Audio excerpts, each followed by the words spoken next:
All right, Sunday, Spud Day, Fun Day, drama, news. We got it all. Get in it now. Phineas on the broadcast later. All right, what's the do we have a blast off? We do have one actually. I downloaded it earlier. Let's freaking go, fam. Let's freaking go. Stunlocked. Sunday, Spud Day, Fun Day, drama, news. We got it all. Get in now. Phineas on the broadcast later. Phineas on the broadcast later. Fucking hell. She's doing a reverse Rumspringer. Yeah. Damn, Q's gonna miss Phineas again? Yes. I'm gonna hang out with Phineas every damn day until Cutie gets back, and then never again. And then we're just gonna have a falling out. What is Am Israel High? So funny. It's I think it's a statement from the Torah, but a lot of people who love Israel, like people who believe that Israel religiously belongs to Jews, will say it. Israel Chai. I like saying it in like a funny Southern accent when I'm making fun of Lindsey Graham, because it's not supposed to be about. It's anyway. Whatever. Did you inform Maya he's gonna be there? No, I didn't. Are there any time for Grum's drama? Yes, chatters. We will look into the juicy Grum's drama as well. Also, shouts out to Pedro Pascal, who posted the support of Rachel Zegler. Pedro shared the story on his Instagram page. Says, at Rachel Zegler, #icon. I like that there are still people in Hollywood that are unafraid of being, what do you call it? They're unafraid of just like being political. Like Pedro Pascal is obviously one of these people. He has a trans sister who he loves very much. So he's very pro-trans. He's obviously has a socialist family, like historical socialism in his background, in his lineage. I saw a tweet about Pedro the other day that I thought was pretty funny. They were like, there's a real old Hollywood vibe to Pedro Pascal where they keep talking about him like, oh, which lady will finally lock him down? Like as though, he's not, he's I'm not going to say nothing. Missed the blast off opportunity, Spudnik. Are you getting him on stream? Oh, dude, that would be amazing. It would be amazing to get Pedro on stream. It's wild to me that the media is going to run with this anti-genocide girl that ruined the box office for the new Snow White, not the shit script and the Gal Gadot boycott. Yeah, I don't think anybody cares. Like, that's the other side of this, is that, like, I think most people just didn't care about the Snow White thing. It felt like they dumped the project fairly early on because there was no wait, hold on. There's no marketing for it. Like when a movie that is this big budget doesn't get like a lot of marketing attached to it, you can kind of tell that they don't care. They're burning it. Yeah. Vanity Fair wrote about it. I like that there are like warring factions within Hollywood press right now. It's very cool. They're warring. We'll talk about Gal Gadot too, actually, because there's a new meta on TikTok that the kids at the gym I go to were making fun of. Like everyone loves making fun of Gal Gadot's horrible acting, but it's interesting that like there are certain industry papers that you can tell, like Variety is they're attack dogs. Okay, Variety is the type of and there are good writers there as well. There's good publishers, there's good journalists at Variety as well as there are in every outlet. There's good reporters at the New York Times, right? But their output overall basically is like, this Jewish Holocaust survivor director did the most anti-Semitic thing possible by saying Israel's doing a genocide. We should kill him. Like, like they'll be like, the stars are all out tonight. All of Hollywood's most famous actors and directors have signed a petition. And then you look at the petition and it's like a fucking Google Doc being like, we should arrest the guy who made Zone of Interest. And it's just like an editable link of a Google Doc. It's like, that's not a real petition. And the Hollywood stars that signed on to it are like Michael Rappaport. That's not, you know what I mean? None of those people are Hollywood stars. Get out of here. So in any case, I like that Vanity Fair at least is reporting on this and being like, yeah, this is not working actually. But my speculation is they just basically dumped it. Like they dumped the project. It's something that they do. It's something that studios do in general, where they'll turn around and be like, okay, we're not going to be able to farm this. We'll just use this as like a tax. Like we'll use this as a major loss and then, and you know, lower our tax burden, right? Or they sometimes will do it to extend IP, things of that nature. But the reason why I say that like this wasn't a project that they were really invested in beyond the $200+ million that they dumped into it was because of the lack of marketing, right? And this is stuff that they do all the time, like especially in the age of streamers where they just don't market this stuff. They just kind of like let it sit out there in and of itself with seemingly no, for seemingly no reason, right? But ultimately, they came after Rachel Zegler because she's outspoken. She's an outspoken actress who is both quote unquote political because she's a brown woman and young, but also because she is actually kind of outspoken, right? And, you know, she has that like 2016 era liberal, maybe even leftist vibes to her in a way that in a package that is also rubbing people the wrong way because she's also like a brown woman, right? That's it. She's half Polish. It don't matter, dog. That's not what people are looking at, okay? No one is busting out the calipers. They're like, no, she's a brown woman. This is the way they approach it.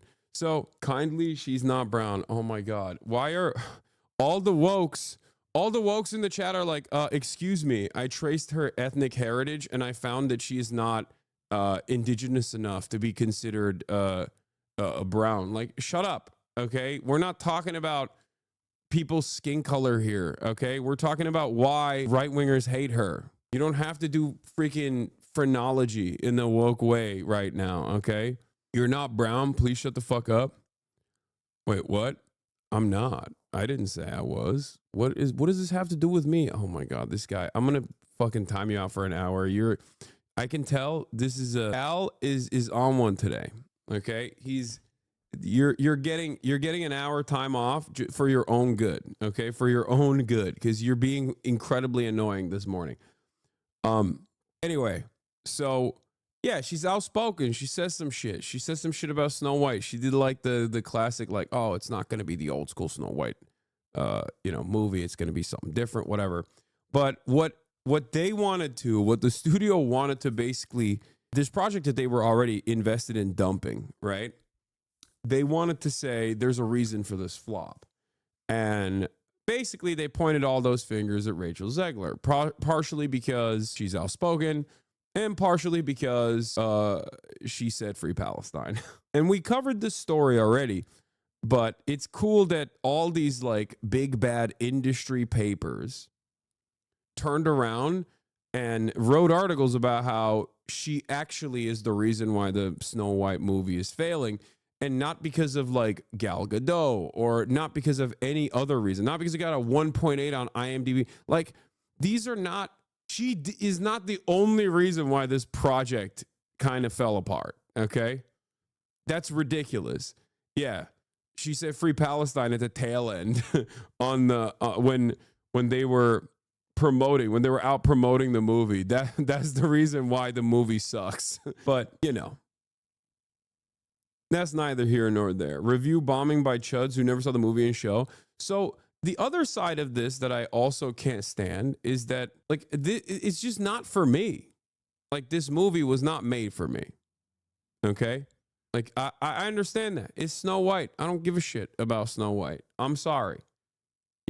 Maybe if I had some daughters or something, like, that would make sense. I would have to go and, like, begrudgingly watch it. But, like, why are so many 40-year-old men, except for Benny Johnson, who is gay.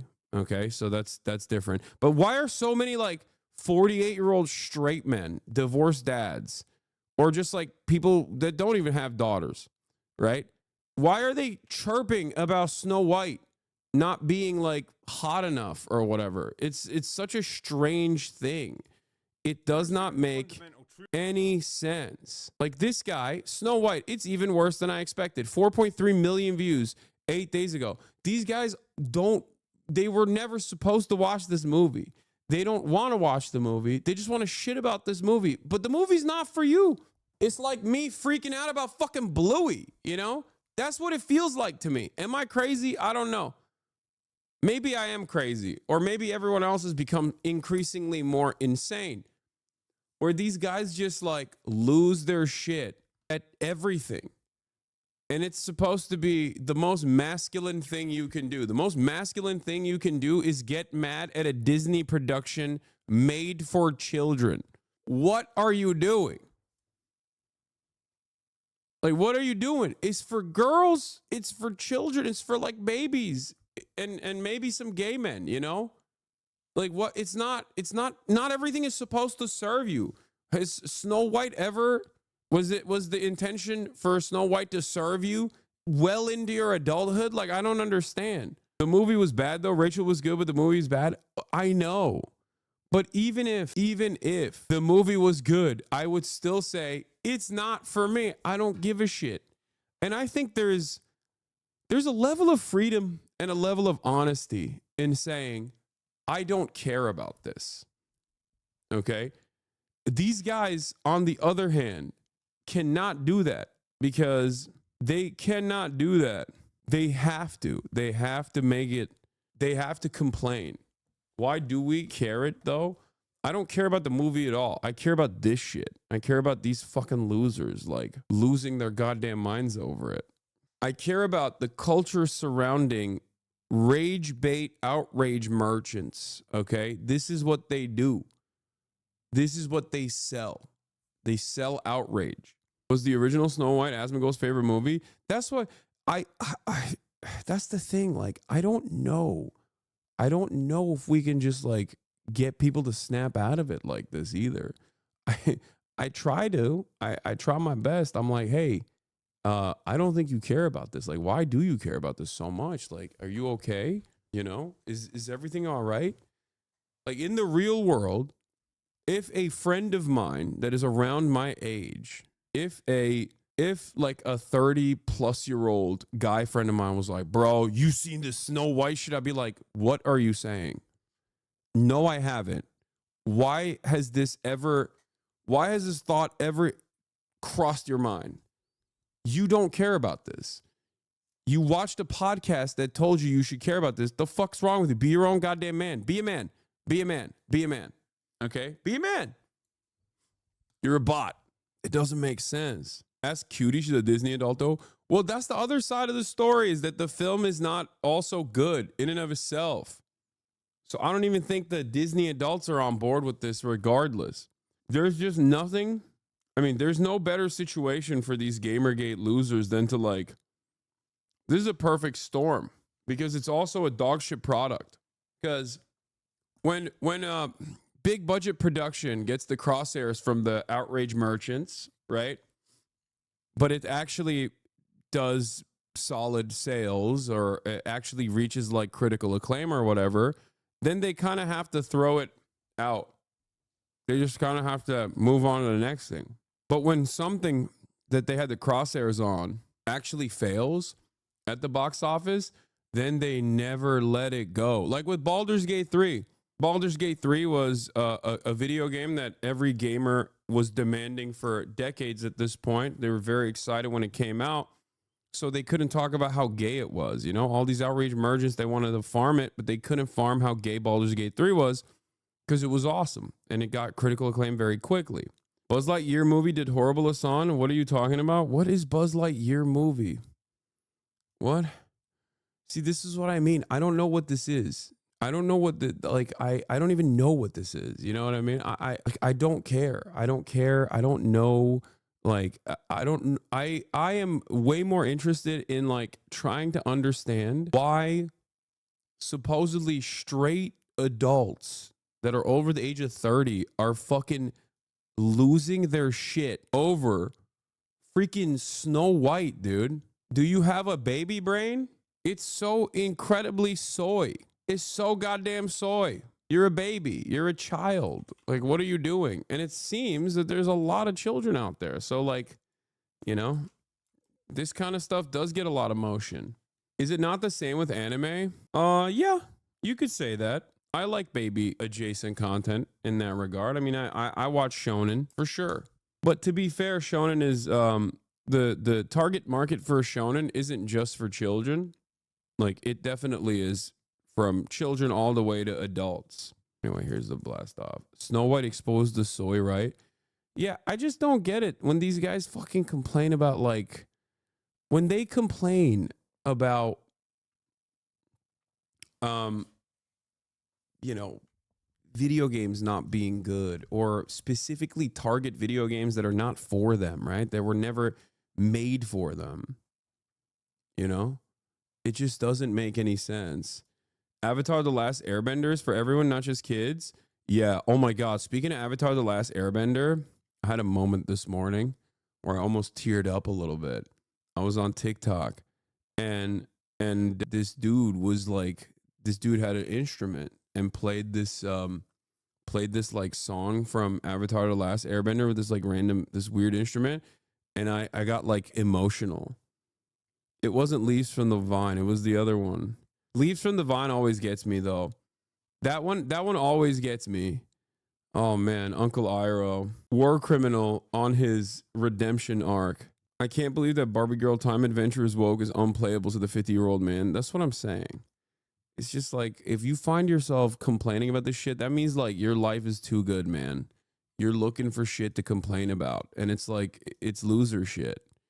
Complaining about this stuff is loser shit. You're a fucking loser. You're a whole ass loser, bro. Anyway, let's get to some light news, all right? Before we go out and add out with a fucking spud. It's a kalimba. I love Avatar Love, the song name. Yeah, kalimba. Yeah, this. Oh, it's beautiful. Classic. They don't make it like this anymore. Yeah, I mean, the reason why I'm talking about this, though, is because, like, there is some truth to the anger and resentment that these fucking stupid ass, dumbass, old ass gamers feel, in the sense that, like, yes, the formative experiences that you develop as a child and the feelings that you have as a child are powerful, okay? They're important for your development. They're important for who you are as an adult. And this is an example of that. Why did this make me feel emotional? It's because it reminds me of the first time I encountered this song. You know what I mean? It brings back memories and the overall feeling that I had back then. The ambition, the dreams that I had, things of that nature. Now, of course, because I'm a healthy adult who's relatively successful at the age of 33, that doesn't also follow up with like those feelings, that emotion doesn't fucking all of a sudden invoke anger inside of me because I did not match the expectations of child Hassan. Okay? But for many of these guys, I think they are constantly seeking out that nostalgia and the feelings that they had because their current experiences do not match up to the dreams that they had when they were young. That's it. And that's why there's a deep sense of anger and resentment and a sense of entitlement that they also have that makes their reaction to all of this like new media incredibly toxic. But we all have the power within ourselves to change our destinies. We all have the power within ourselves to just not be a fucking douchebag. It's pretty simple. So that's usually my modus operandi. That's what I try to advocate for, you know?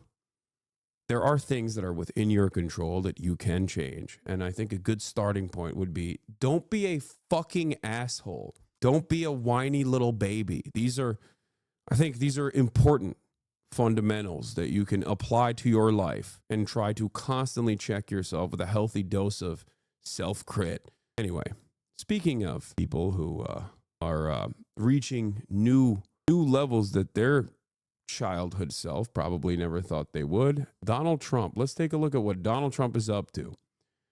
Because it turns out Trump had a phone call with NBC News, and he said he's angry, he's pissed off at Vladimir Putin. You hate to see besties fall out like this.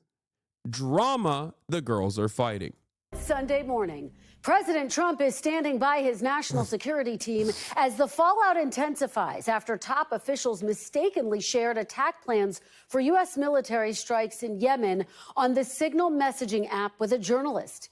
In an exclusive phone interview on Saturday, the president told me, quote, "I don't fire people because of fake news and because of witch hunts."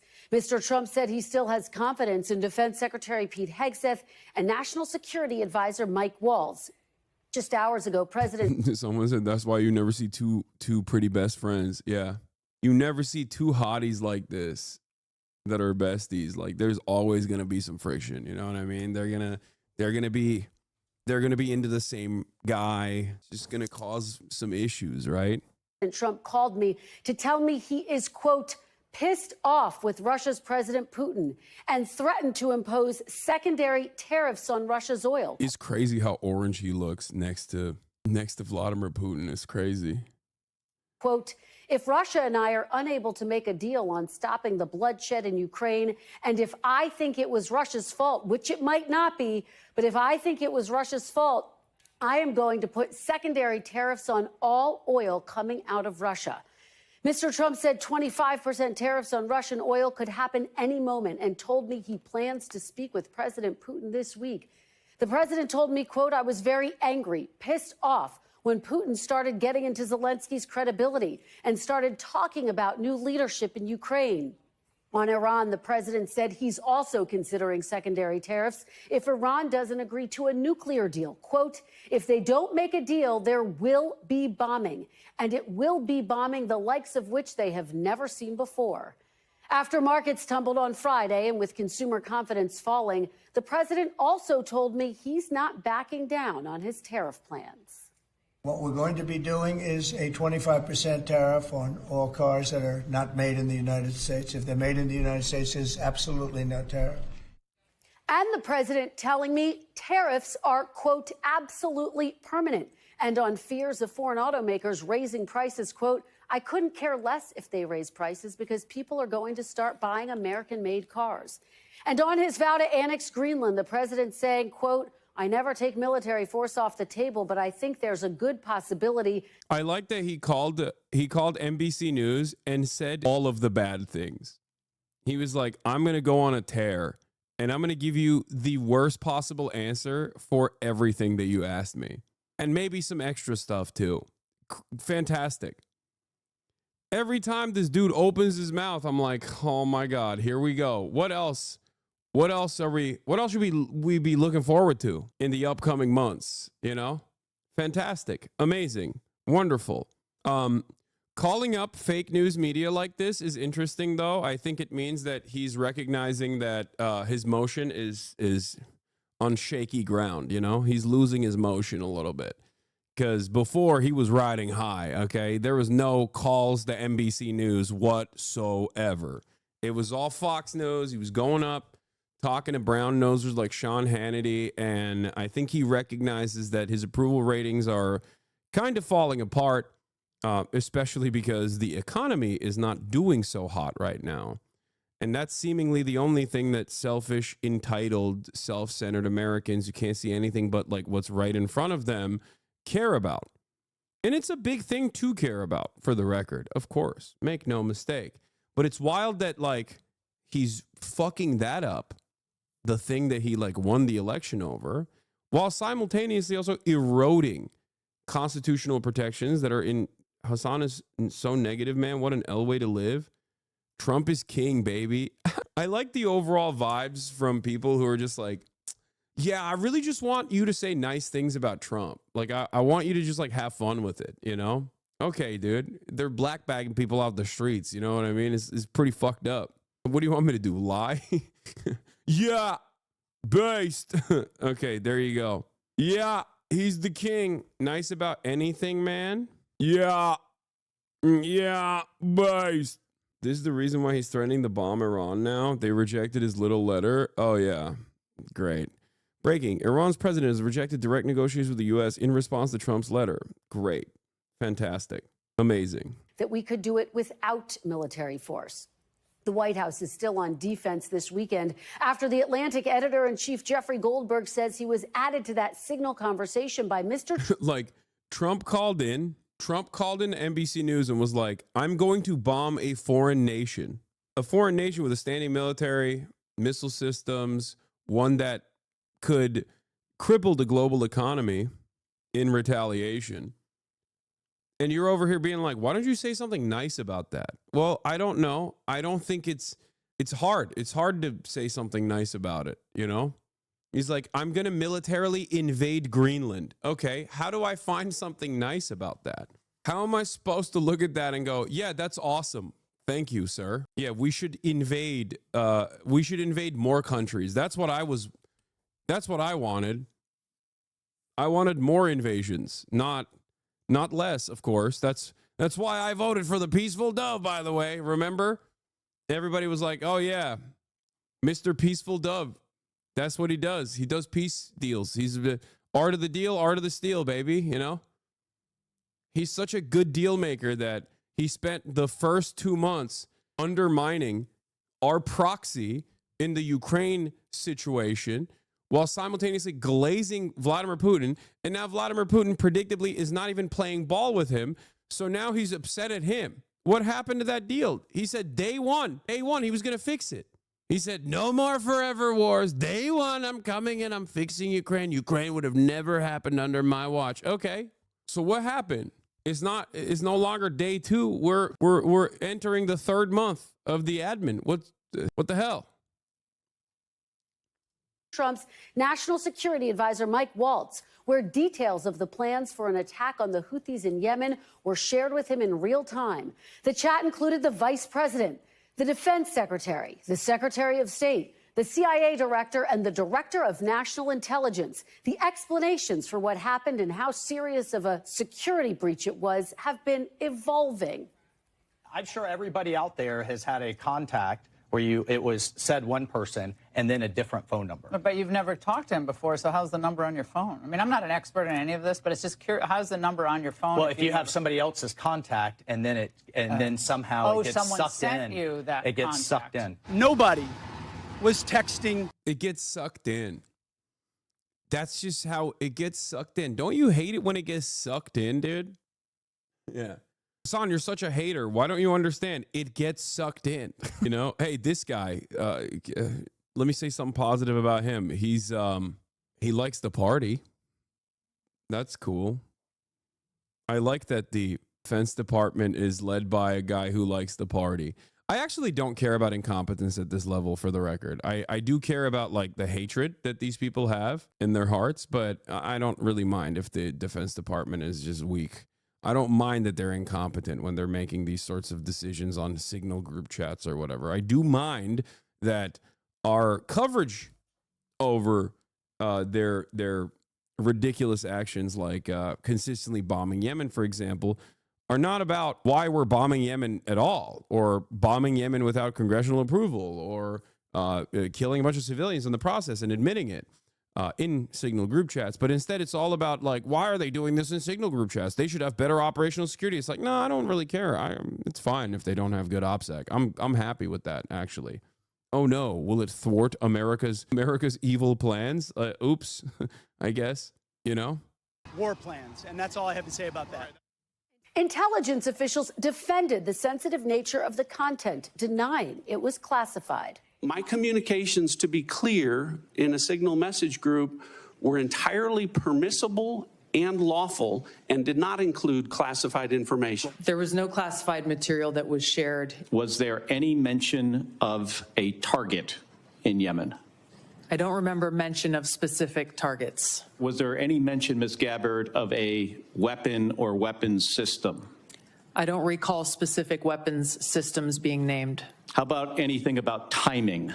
I don't recall specific timing. Any mention of any military unit whatsoever? Mr. Ratcliffe? Not that I recall. Ms. Gabbard? Not that I recall. After They know we can see the text messages, right? It's interesting. The administration insisted there was no classified information on the text chain. Goldberg released the messages that included Defense Secretary Hegseth sharing specific details about when bombs would drop and when U.S. jets would take. This was the day before they released text messages. No, I know, but they knew what the text messages were.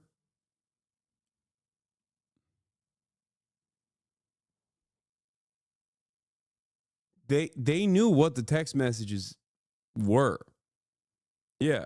They I guess functionally declassified it by saying, "Oh, there's nothing in there that's serious. It's fine." And then Jeffrey turned around and was like, "Yeah, here it is then." You got a guy who is a State Department stooge to literally release these messages because you said, you know, it's clean, it's fine. Off just 30 minutes before they launched the attack. National Security Advisor Mike Waltz texted that a key target of the attack had been seen walking into his girlfriend's building that had collapsed. President Trump is privately angry with Waltz, two Republican sources tell NBC News. The Senate Armed Services Committee has requested a formal investigation from the Pentagon's Inspector General, but the FBI and the DOJ seem unlikely to investigate the matter, even as pressure mounts for more accountability. There was a crime here, and there should be accountability. Just click the damn video, bro. It's so funny. You were so close. I was searching around the internet. Okay, dude. Okay, boomer. White House lies. It's hypocritical. It's corrupt. So no, I don't trust the Fox to investigate the hen house. I'm also puzzled by some of the answers that were given by the DNI at the intelligence hearing. I think everybody has acknowledged, including the White House, that, yeah, mistakes were made. And what we want to do is make sure that something like that doesn't happen again. And voter anger is growing over the issue, on display at this town hall in Indiana. Will you demand the immediate resignation of Pete Hegseth? No, I will not demand that resignation. Thanks for watching. Stay updated about breaking news. We begin with what's expected to be tariff week and the impact on an already somewhat jittery economy, which could be significant. Retaliatory tariffs on countries who have imposed their own tariffs on U.S. goods are planned for Wednesday. And on Thursday, the president says he will impose a 25% tariff on all foreign-made vehicles coming. Trump tells NBC, "No, I'm not joking. I'm not joking about seeking a third term." When asked whether he wanted another term, Trump responded, "I like working. I'm not joking," Trump said, when asked to clarify, "but I'm not. It is far too early to think about it. There are methods which you could do it." Remember when another I told you so moment, okay? A lot of other people also said that this was most likely going to happen, but I'm telling you, dude, I 100 P, dude. I told you. Wait, hold on. One second. He want JD Vance to run with Trump being VP and give up the presidency to Trump law. I think last minute fucks everything up so that he could say we're in the same moment. FDR got to serve 3. Dude, what will the Democrats do now? What will the Democrats do now? And I don't like the counter from a lot of people that are like, well, Obama will get to do a third term then. It's like, okay, dude, sure. Yeah, that'll solve the problem for sure. Trump goes a third term, there's no more Obama. Trump goes a third term, there's no more elections. You feel me? You feel me? When his third term comes, there will be an election like Putin's Russia. I don't know. I don't know what kind of authoritarian version will exist at that point. I don't know. But it won't be even the theoretical liberal democracy that we've come to love and enjoy. Let me tell you. Martial law with Supreme Court, all the cards are stacked in his favor. Who knows? Also, in the process, Democrats carrying water for this admin will become so weak that I don't believe. I don't know what he's going to do, man. I don't know. There's so much happening. And not in a good direction, that who knows how this man will continue undermining this country, destroying this country. The resistance, only 34 Democrats sign letter on ICE making students disappear. Immigration officials are snatching international students off the street, and most Democrats don't seem to care. Oh my God. He's old. Maybe he's going to die soon. Oh God, the Turkification of America is so funny to me. Dude, this fantasy right here is one that every Russian has fantasized about with respect to Vladimir Putin, and every Turk has fantasized about with respect to Erdogan. It doesn't happen, okay? Evil does not die. You're so... Americans are moving in a very funny... They're moving... Yeah, okay? Nothing happens to bad people. This is so funny. Americans are experiencing the things that oftentimes due to American interference, as a matter of fact, or Western interference, as a matter of fact, has like fucked over other countries and like planted authoritarian regimes in other nations. And all you can do is just sit around and go, what am I going to do? I hope he dies one day, you know? Fantastic. I like that is the only thing that remains here in America as well.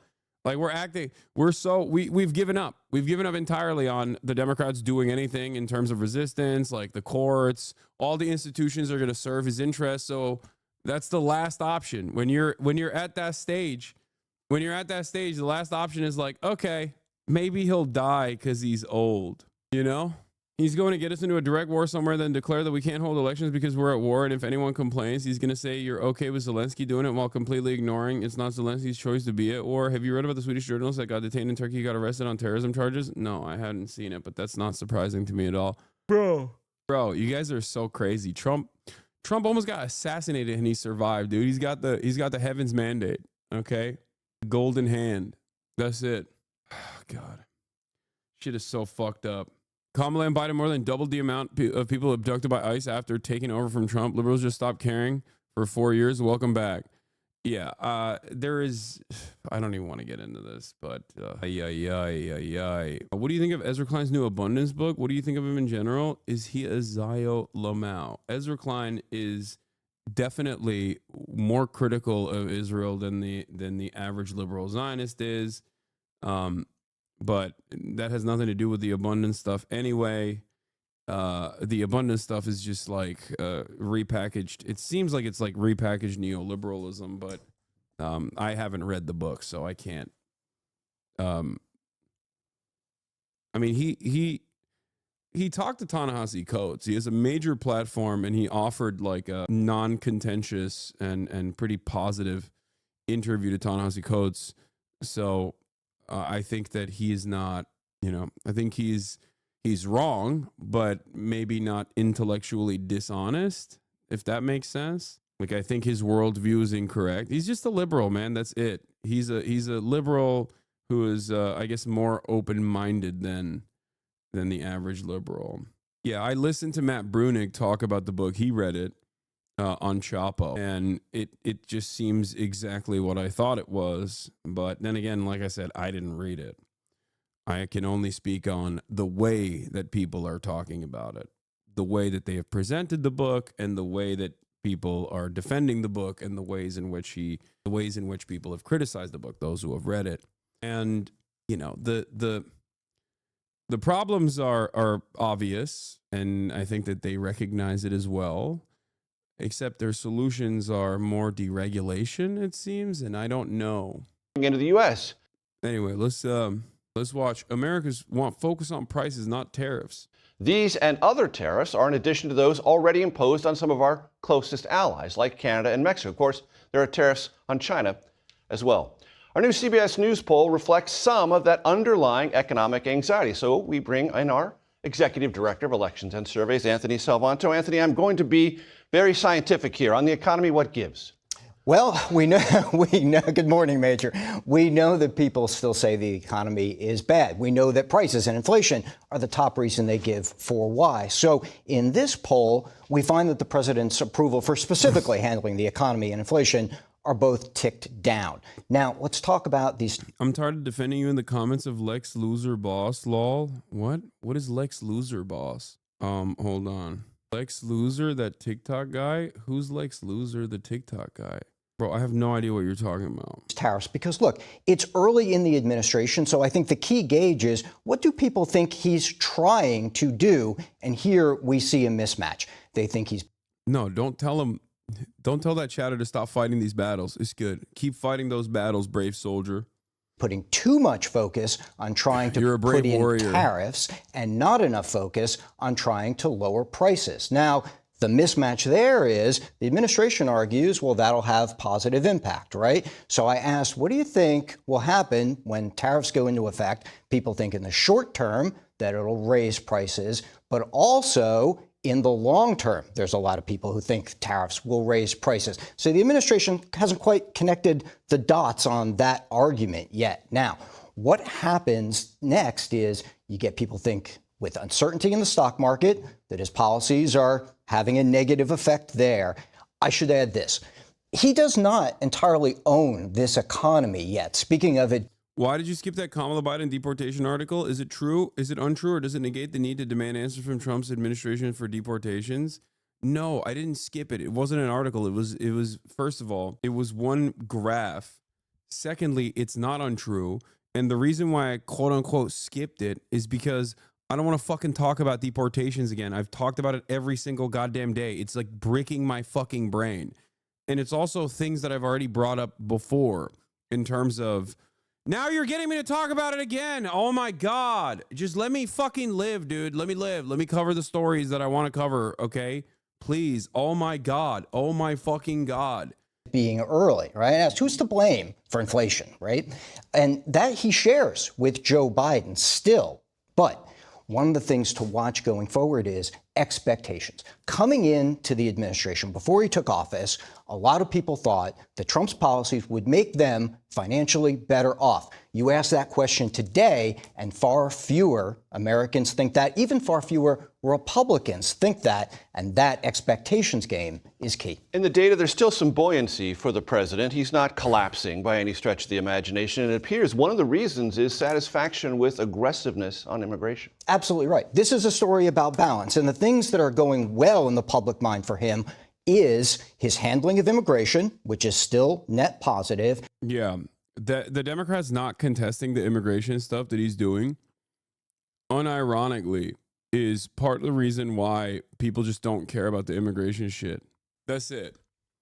And I don't know if it's because they like what the Republicans are doing. I don't know if that's the case, or if it's because, and that could be the case, or it's because they're cowardly. But you know, they're too afraid to put up a fight. They're too afraid to have a position that people might react negatively to. But yeah. And his deportation program is still net positive and popular. People say, well, they don't think it'd be okay if there are legal residents who were mistakenly detained in this program, although there are some in his base who do. But you look at other aspects of this, like cuts to the federal workforce. That continues to be split. But you then also see a majority of people saying, well, that might impact programs that they care about. Even over a third of Republicans think that may happen. My point is, if there's they just showed 58% approval for deportations. Yes. The reason why people have this attitude still, which is the first time in American history, in perhaps the entire history of the United States of America, where Americans are on board with mass deportations. This is unique. And it happened because of the last 4 years before Donald Trump, where the Democrats allowed the Republicans to keep hammering that point over and over again without any sort of counter messaging whatsoever. And it got to such a degree where, like, this was over. It was always a button that the Republicans used to hit nonstop. But even under the first Trump administration, if you recall, a lot of the actions that Trump took were draconian, awful, but there was a shit ton of resistance against it. Okay? Chinese Exclusion Act, there were definitely times before. I have no idea what kind of approval ratings they had for the Chinese Exclusion Act back then. I'm not saying America's not done mass deportation programs before.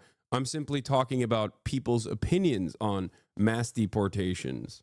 Because, like, we had the Bracero program as well, and that was unironically not exactly a popular program. You had back then Texas ranchers gunning down people that were trying to grab Mexicans or people that they thought were Mexicans. So it's not necessarily something that was something that the public was positive about. I didn't say we've never had white nativist deportation protocols. Of course we have in our history. But yeah, I mean, in the aftermath of the Bracero program, when they were trying to round up and successfully rounded up and mass deported 1 million plus, I think almost like 2 million people of Mexican descent, even like American citizens too. Ranchers in Texas were so disapproving of the measure that they would gun down marshals that were trying to round up Bracero program workers. Like, that's the level of unpopularity it reached for Americans.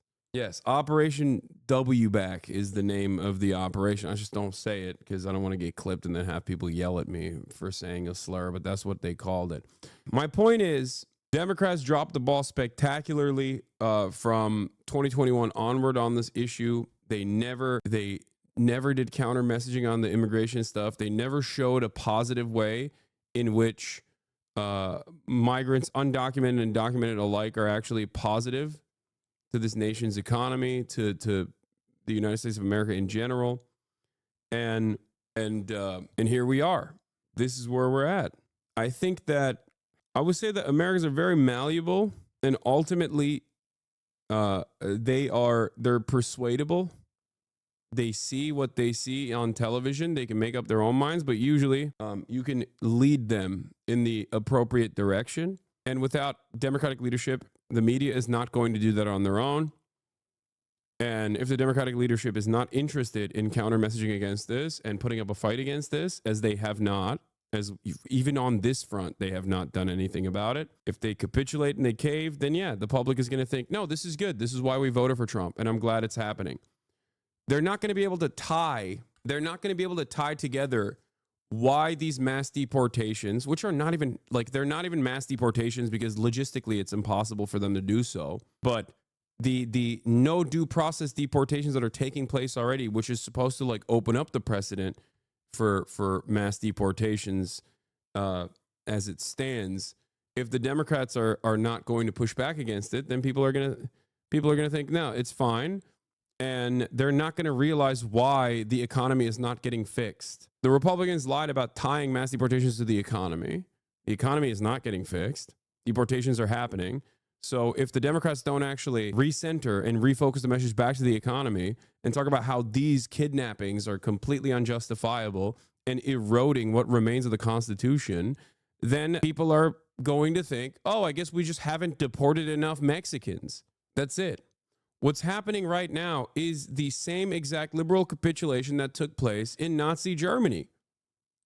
That's it. It's identical. It's almost 1-to-1. It's crazy how similar it is. It blows my mind.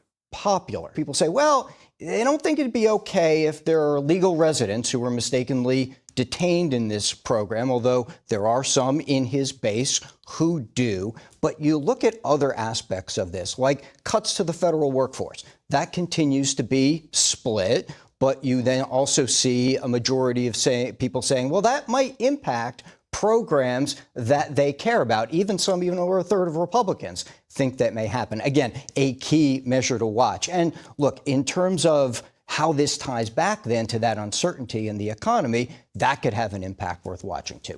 One of the conversations certainly that has become more intense in the last couple of weeks here in Washington is the clash of the administration.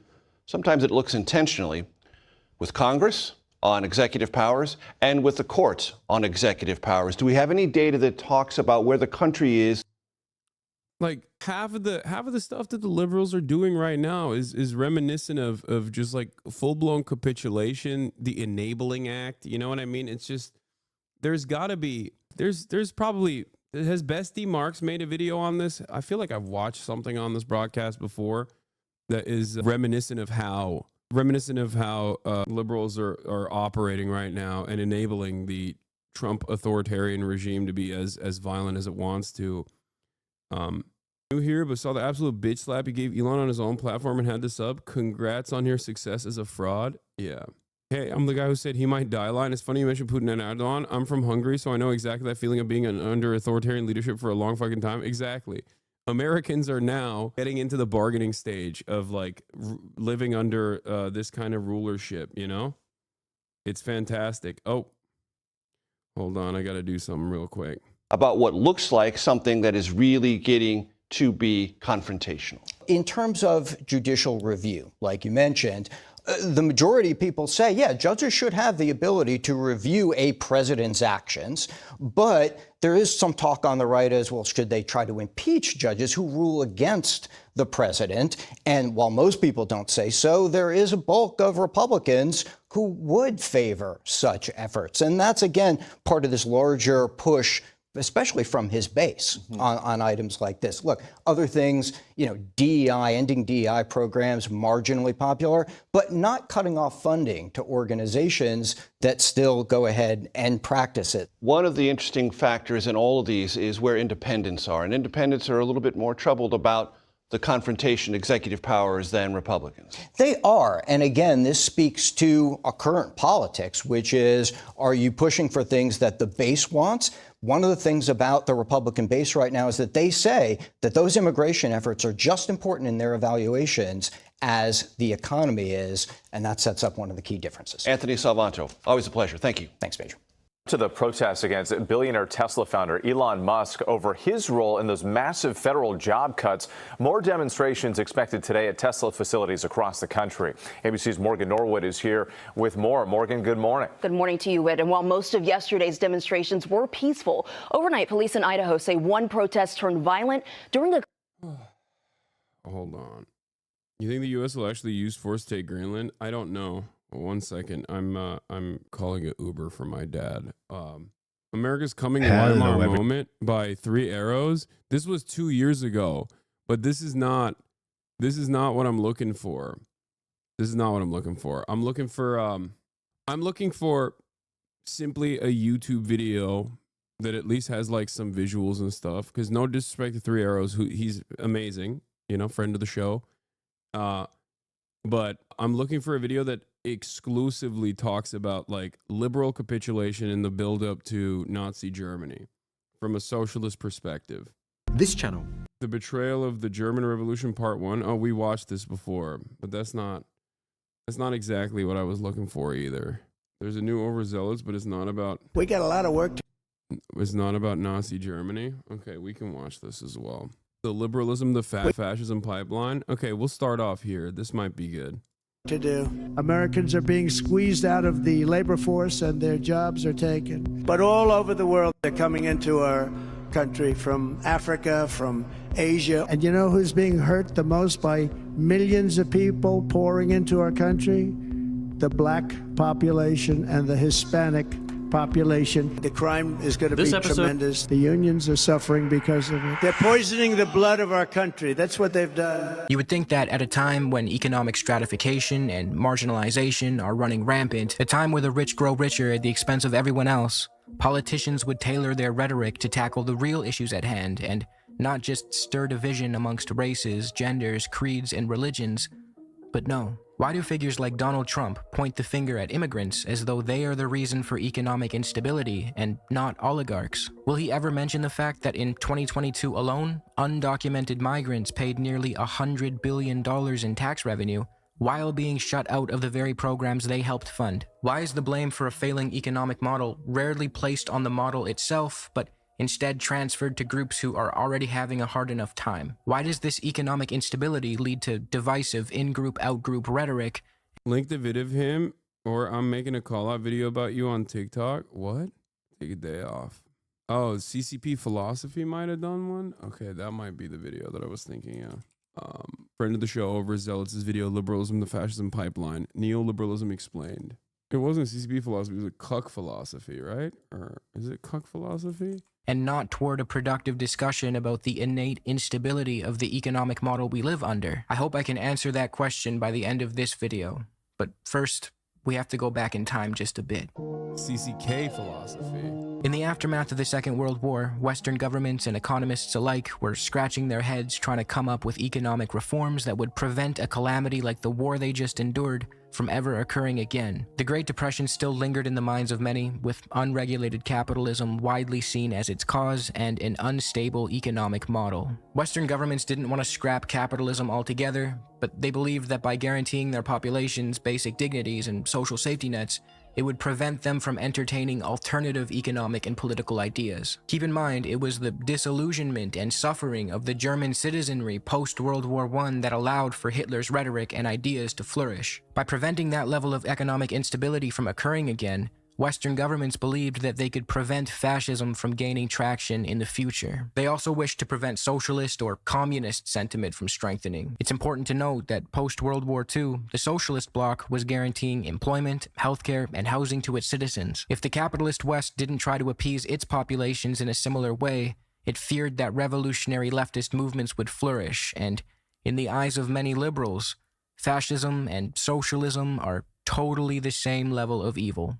One for one. And that brings us to this dude, John Maynard Keynes. Keynes was an economist who stressed the demand side. To put it very simply, he believed that when people have more money to spend, especially workers who make up most consumers, it drives demand, keeps businesses running, and helps the economy stay healthy. And when that doesn't happen naturally, he argued, the government should step in to boost spending and keep things moving. Think of it as a kinder form of capitalism that Keynes was advocating for, one designed to prevent catastrophes like the Great Depression and keep the economically downtrodden from revolting against their governments. After the Second World War, in the 40s and 50s, Keynesian economics began to rise to prominence. Western governments embraced Keynes's ideas and enacted policies that built the foundation for what we now call social democracies. They were done with unfettered capitalism and knew that a mixed social democratic type model was the way to not only keep their populations happier, but keep both fascism and socialism at bay. Because again, those two things are totally morally equivalent. One for one. Now, I have my issues with social democracy. We'll get into that later in this video, but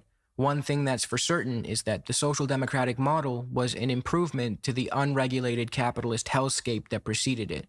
As the Western world continued to embrace Keynesian economics and shift toward social democracies, there was a very notable man who was just not fucking with it. This guy, Friedrich Hayek. Hayek was an Austrian economist who believed that an overemphasis on collectivism would fast-track a society to totalitarianism. He believed that social democracy and expansive welfare states would erode the individual and eventually morph into authoritarianism. In 1944, Hayek published a book called The Road to Serfdom, in which he made his argument, and it did not take long before this book of his was picked up by business communities and wealthy, powerful people who saw his ideas as a way to champion a reversal of the Keynesian era. While Keynesian economics improved financial stability for the average person, the ultra-rich resented it because it limited their ability to maximize profits. The business communities and the ultra-rich saw in Hayek's ideas a chance to reverse labor protections, taxes, regulations, and usher the world back into an era where unfettered capitalism ruled supreme. An era where they could grow their wealth exponentially without having to worry about who or what they exploited. But convincing the world of an ideology that is objectively dog shit just because it would be friendly to the rich and powerful wasn't easy. This was going to take a lot of money and resources, so rich, moneyed interests immediately got to work promoting Hayek's book. DeWitt Wallace, the anti-communist editor and founder of Reader's Digest, published a condensed version of Hayek's book in an attempt to make his ideas more digestible for casual readers. 1 million reprints were ordered, many of which were at the requests of companies trying to indoctrinate their workers. Look magazine adapted Hayek's book into a cartoon, which was distributed by General Motors to its workers, and Hayek was being booked for well-paying speaking gigs in America, so his Thanks for watching us on. Hell yeah, Overzealots, another banger. Ideas could be propagated further. In 1947, Hayek went on to found the Mont Pelerin Society, which was an organization where he and other like-minded individuals went on to promote his theories of free market, deregulated capitalism. The ideas propagated by Hayek and his organization have come to be referred to as neoliberalism, and this doctrine of his was financially backed by some of the richest, most powerful interests on Earth. Forces such as the Koch brothers, William Volcker & Co., General Electric, DuPont, and many, many more. What was the second thought one on Nazi Germany? If there's a second thought one, then is the second thought video this one? Were the Nazis socialist? I think this is the one that I was thinking of, right? saw in Hayek's neoliberalism a way to liberate themselves from the regulations and responsibilities that Keynesianism imposed on. For the record, ironically enough, this kind of neoliberal attitude only works because it's just more in line with the pre-established capitalist hierarchy. Okay? It's ironically what the Nazis claimed the Frankfurt School was doing in the socialist direction, but it doesn't work in that way if there isn't enough material instability that is ripe for revolutionary sentiment. You can't just educate people in the direction of socialism under a well-established capitalist organization of the economy. Like right now, in this time and place, in a place like the United States of America, it is virtually impossible to just like make enough movies or make enough art or movies or educate people in the direction of socialism. You can do that to instill revolutionary consciousness, instill class consciousness. Having said that, you can't just like undermine and destroy the pre-existing hierarchy just from, movies and art and cinema and culture and education. You can, however, do this with think tanks and with education. You can move it in the direction of more capitalism, I guess, not less capitalism. That was the opposite of what the Frankfurt School was doing. Well, that was the opposite of what the Frankfurt School was doing. Okay, for the record, the Frankfurt School's intentions or what they were doing in general is only appropriate for the time frame that it existed under, when there was enough material instability and a shit ton of organizing in the direction of socialism, communism, when trade unions were significantly more powerful. And the reasons as to why they were significantly more powerful are both because of the assembly line and because of the way that commodities were being created.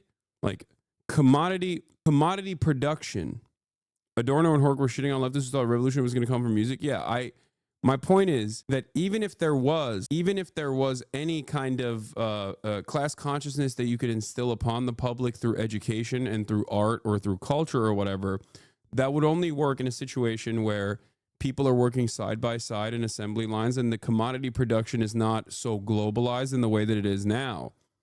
That's why I always say that in the United States of America, for example, it's very difficult to organize, and it's very difficult because like the capitalist structures that we exist under are so calcified at this point.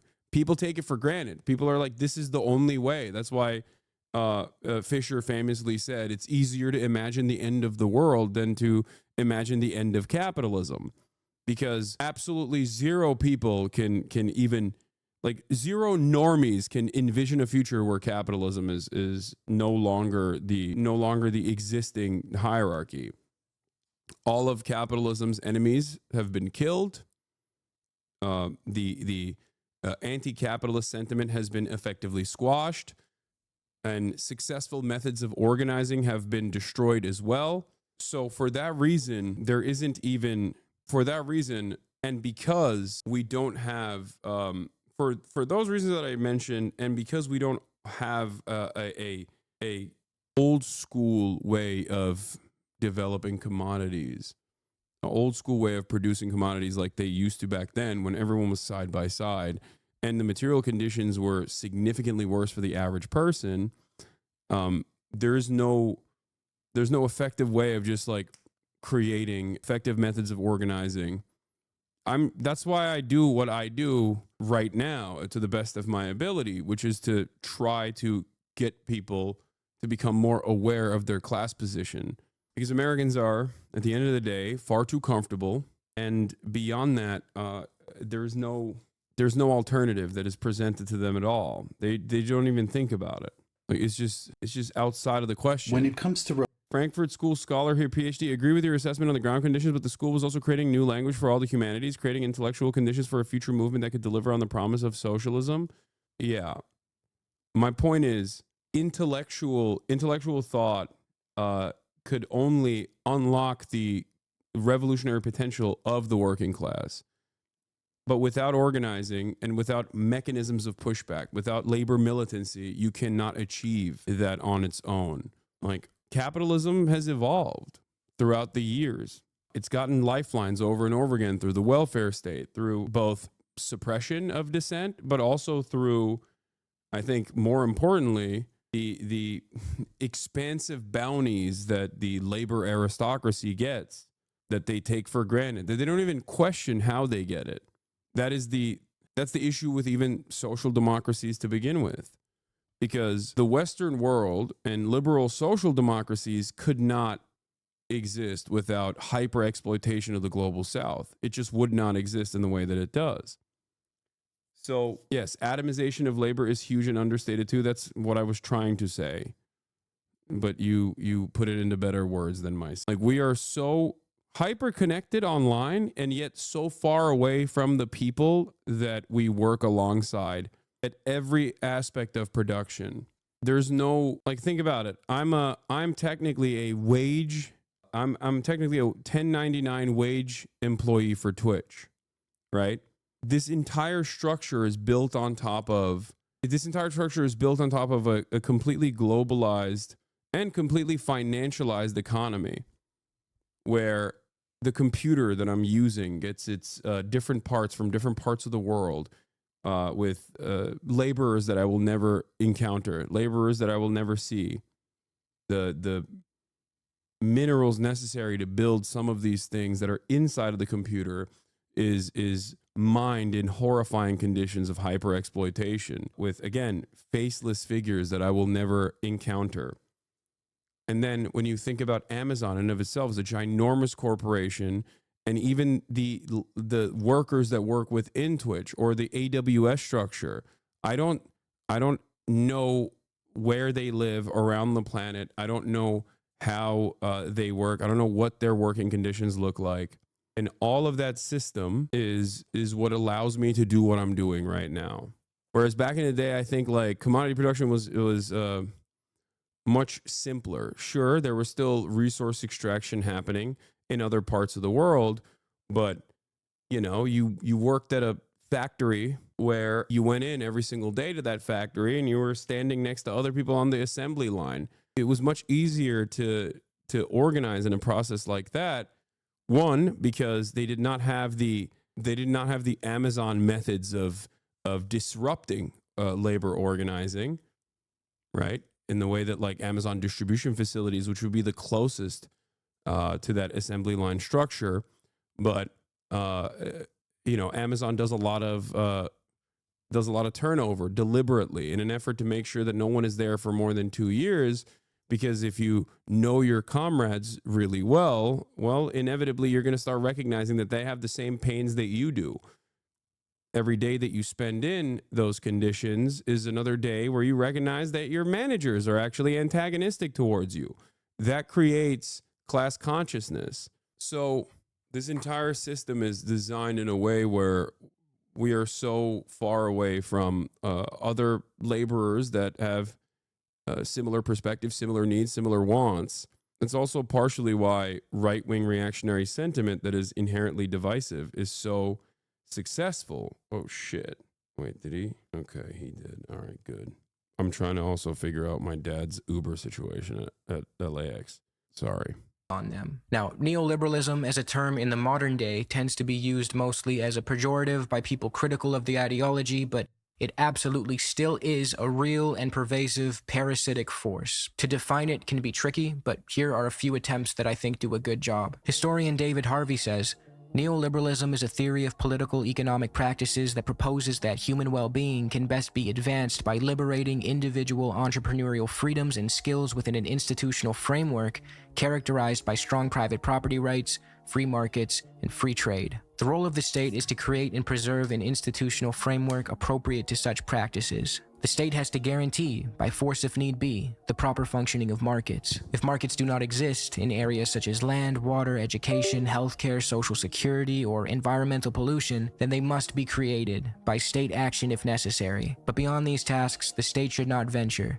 Deregulation, privatization, and withdrawal of the state from many areas of social provision have been all too common. George Monbiot and Peter Hutchison define neoliberalism as an ideology whose central belief is that competition is the defining feature of humankind. It tells us that we are greedy and selfish, but that greed and selfishness light the path to social improvement, generating the wealth that will eventually enrich us all. It casts us as consumers rather than citizens. It seeks to persuade us that our well-being is best realized not through political choice, but through economic choice, specifically buying and selling. It promises us that by buying and selling, we can discover a natural meritocratic hierarchy of winners and losers. The market, it contends, will, if left to its own devices, determine who deserves to succeed and who does not. The talented and hardworking will prevail, whereas the feckless, weak, and incompetent will fail. The wealth the winners generate will trickle down to enrich the rest. Neoliberals argue that an active state seeking to change social outcomes through public spending and social programs rewards failure, fuels dependency, and subsidizes the losers. The role of governments, neoliberals claim, should be to eliminate the obstacles that prevent the discovery of the natural hierarchy. Put very simply, neoliberalism is the ideology that clears the way for unfettered capitalism to rule supreme. As you can probably tell, this is the perfect ideology for the ultra-rich to get behind because not only does it frame financial success as purely meritocratic, but it also paints monetary gain as some sort of moral accomplishment that the state should by no means interfere with, even if that gain is achieved through exploitation or injustice. It treats the market as a wholly infallible force that rewards the strong and worthy, while ignoring the fact that markets are indifferent to human suffering. Since this market fundamental The one note that I'll put on this is that neoliberalism does not care about market interference at all, as long as it is done at the behest of private enterprise, the unleashing of the markets, if you will. So technically, it's not just like laissez-faire across the board. Neoliberals will often interfere in markets, but they will interfere in markets to open up the floodgates of free enterprise, to private enterprise. Neoliberalism also says you can have an authoritarian dictatorship. Pinochet is a great example of this, where it is much more preferable to have an authoritarian dictator manage the economy in a way that benefits the private sector. He might have said all of that right here, but I was pissing. Capitalism is a key component of the ideology. Markets are often forced into sectors where they shouldn't be. This ideology, in an almost Calvinist sense, allows for the rich and powerful to reframe their opulence and greed as moral and just. It allows corporate interests to ignore those pesky market externalities, to forget about the pollution and exploitation their operations create, because if the free market rewards them with riches, then they must be on the right path. No wonder the ruling class jumped. Like Obama 2008. In the aftermath of the market crash, the numerous times where bailouts have been given to Boeing. These are fundamental aspects of neoliberal enterprise. They make it seem as though this is supposed to be corporatism. It's something different, but like, no, it's not. That is exactly how it's supposed to work. Yeah, Milton Friedman openly said he preferred a dictatorship with economic liberalism versus a democracy without that. Jumped at the opportunity to push Hayek's ideas. But again, they were faced with the obstacle of democracy. Neoliberalism, to most normal people, is not a very enticing ideology, and they sure as shit wouldn't vote for it if they knew what it was. Despite the millions of dollars that went into promoting the ideas of Hayek and his cohort, Keynesian economics remained as the mainstream economic consensus, but that was soon to change. The neoliberals knew that it would be hard to implement their policies domestically without first testing them out abroad, and the country that they set their sights on was Chile. Throughout the Cold War, the US government was very involved in Chile. They did not want it to turn communist, and they did everything they could to exert economic and political influence over it. The US even brought Chilean university students to America to study economics at the University of Chicago because it had a reputation for being anti-left. This operation came to be known as the Chile Project, and as author Naomi Klein put it, the goal of the Chile Project was to produce ideological warriors who would win the battle of ideas against Latin America's pink economists. As this battle was taking place, there's never been a moment where this kind of stuff has not been enforced without violence, by the way. There's no peaceful pathway towards like getting Chile to recognize the entrepreneurial spirit. It might seem like it now in the aftermath of many, many decades, if not half a century of of direct violence, and then the additional subsequent violence that comes after you place your dictator in a position of power, where you slowly but surely erode civil liberties and erode even the alternative pathways to a successful socialist revolution.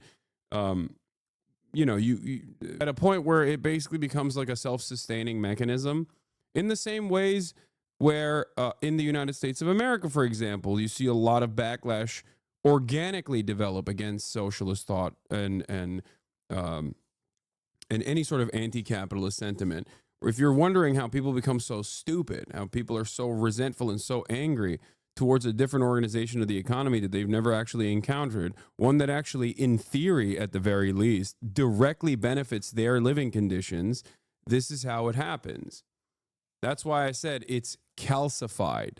It becomes natural, and therefore it turns into something that is self-sustaining, where the government doesn't have to actively interfere in these events, especially if they've completely eroded any sort of mechanism of pushback in the form of destroying labor unions, for example. Place on the ideological front, Chile in 1970 had elected a socialist leader, which was not gonna fly with the Americans. The US spent millions of dollars and used every available resource to destabilize Chile and create the conditions for a coup. They wanted that pesky leftist out so they could replace him with someone else and test out neoliberalism. In 1973, that wish came true. Chile's Marxist president was overthrown and replaced by a military junta, which eventually consolidated under the rule of Augusto Pinochet. Pinochet was a brutal dictator whose fascistic regime was marked by mass murder, torture, sexual violence, kidnappings, and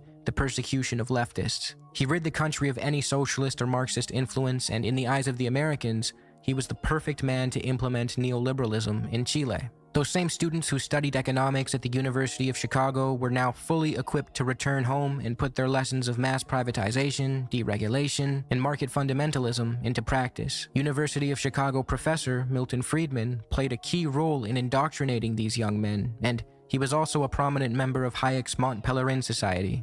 Remember that? As the years passed under Pinochet's brutal dictatorship, Chile's wealthy elite thrived, along with American corporations which were free to exploit Chilean resources without the threat of nationalization or government regulation. Pinochet allowed them to operate without restrictions, and if the Chilean population had a problem with that, he would kill or torture them into compliance. Nothing was to get in the way of the almighty invisible hand of the free market. Friedrich Hayek even had this to say about Pinochet's Chile: "My personal preference leans toward a liberal dictatorship rather than toward a democratic government devoid of liberalism." Need I remind you, this fucking guy built his entire career by fear-mongering about how welfare programs were a slippery slope to tyranny. But as soon as he was faced with a tyrannical despot who just so happened to promote his economics, suddenly all that talk about freedom and liberty wasn't so convenient, and he didn't mind a dictatorship all too much, as long as it was, quote, a liberal one. Unlike the corporatist blend of state and business seen in fascist regimes of old, such as Mussolini's Italy, Pinochet's regime maintained the hyper-militaristic, ultra-nationalist authoritarianism intrinsic to fascism, but repurposed the state to clear the way for corporate dominance. This model has laid the groundwork for what some have referred to as neoliberal fascism. Which brings me to one of the main points of this video. Free market economics and fascistic regimes are not mutually exclusive. They go hand in hand throughout history. As we can see, fascistic despots like Pinochet were propped up solely to protect capital, exploit labor, and enforce what Hayek would call liberalism. By that point, Hayek had distanced himself from the term neoliberalism due to its... That was an example of like obvious foreign interference, which was a necessity in the minds of capitalists for a place like Chile at the time, because the people were demanding change in the socialist direction. But this also happens without foreign interference in countries that are somewhat sovereign, right? Nation states that are sovereign, or at least like what you would understand as a sovereign established nation state. The reason why I'm making that distinction is because I'm thinking of Germany and I'm comparing it to an established nation state like the United States of America with no outside interference that can technically disrupt it or destroy it or push it in the same way that this like large, powerful country like the United States of America could do to Chile. So in the absence of that foreign enemy and foreign interference, you arrive at economic instability, economic volatility, and how that creates, or even like the unfettered greed in the United States of America that has caused so much wealth inequality and so much economic instability that there needs to be some kind of control, some kind of enforcement to not necessarily breathe life back into capitalism, but to ensure that the capitalist order remains. And that is precisely where we're at in the United States of America, where when contradictions heighten under a capitalist organization of the economy, and these contradictions are baked into the system, and welfare expansion or some additional benefits programs and whatnot are not enough, or there's no appetite to do so, there's no appetite to even deliver those projects, it inevitably erodes into barbarism, fascism. Fascism is the tool to make sure that the natural disruption that comes from the contradictions within capitalism are maintained, are destroyed, are squashed by force. It is a way to maintain the status quo of capitalism. It's negative connotations and just went with liberalism or classical liberalism. So now that the Chile project was complete and neoliberalism was proven to treat the ruling class quite well, it was time to bring it home to the West in the forms of Reaganism in the US and Thatcherism in the UK. I should note that neoliberal policies did technically start up under Carter, which is why some people say Reaganism came before Reagan, but it wasn't until Ronald came around that the full ferocity of neoliberalism would be unleashed in the US. I think we all know what Reaganism is: the heavy emphasis on supply-side economics, mass privatizations, deregulations, attacks on labor protections, and the whole neoliberal 9 yards. A similar set of policies was enacted in Britain under Thatcher when she privatized the railways and other public utilities, implemented the poll tax, sold off public housing to private interests, privatized the prison system, and so on. These economic reforms, by prioritizing the business communities and the rich, we were told, would deliver a tide that would lift all boats. But in reality, to quote David Harvey, neither Britain nor the US achieved high levels of economic performance in the 80s, suggesting that neoliberalism was not the answer to the capitalists' prayers. To be sure, inflation was brought down and interest rates fell, but this was all purchased at the expense of high rates of unemployment. You said, how are they disorganized? This is why people believe in the Illuminati. That's ironic because this is why anti-Semitism is the socialism of fools. The Illuminati is usually a substitute for the other, right? And it's usually, depending on how far down the rabbit hole you've fallen, they just mean Jews, right? The permanent other. Now, ironically enough, all of this stuff is above board. It's not happening in dark, shadowy rooms. It's happening at the Davos Summit. It's happening at G10. It's not happening secretly. It's not happening in under the shroud of secrecy. It's happening in broad daylight. And because a lot of this stuff is just purely motivated by class interest, and billionaires, millionaires, and the capitalist class is very well aware of their class position, okay, in ways that the working class certainly is not. They organize. They have all the power. They have all the money. And they have for generations designed society in a way that there are brave little warriors that will do their bidding amongst the working class. People who are ideologically invested in the continuation of capitalism, even if their class position means that they will suffer under capitalism. That's how it works. That's why you see so many people do this shit for free in this chat all the time. That's why I always ask, like, show me the pay stubs. Where's your factory? You claim to be a capitalist, and yet you are devoid of capital. Where is the deed to your factory that you're defending so fucking hard? You don't.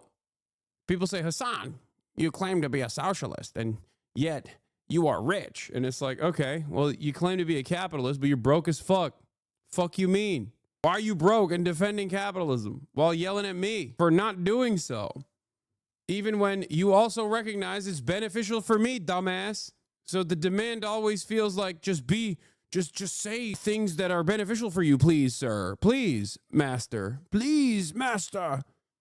Why do you not defend? Just like the other ones. My other lords defend it. Why don't you defend it? It makes no sense. Averaging 7.5% in the US during the Reagan years, and more than 10% in Thatcher's Britain. Cutbacks in state welfare and infrastructural expenditures diminished the quality of life for many. The overall result was an awkward mix of low growth and increasing income inequality. But none of that actually mattered because the real goal in both instances was to facilitate the transfer of wealth from the bottom to the top. The relentless privatizations and the creation of markets any and everywhere did the trick. One aspect of this neoliberal transformation that often gets ignored is the think tanks funded by dark money that actually come up with these policies that then get handed to governments. To quote Monbiot and Hutchison, we've discovered that the Koch brothers, two of the richest people in human history, developed an entire network of think tanks to lobby for extreme neoliberalism. They also invented the Tea Party, okay? Whole cloth, like the Tea Party movement. Not bad. Bottom in lawn.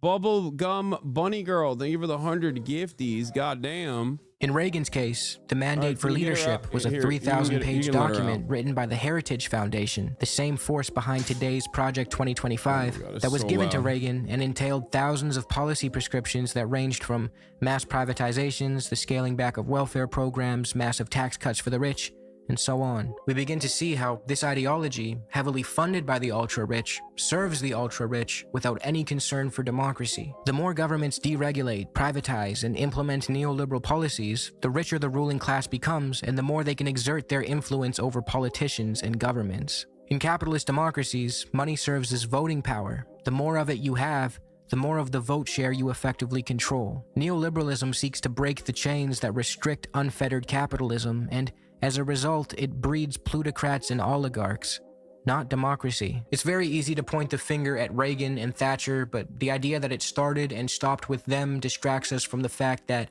the same plutocratic forces behind their administrations are still around today, and they don't just back conservatives or Republicans.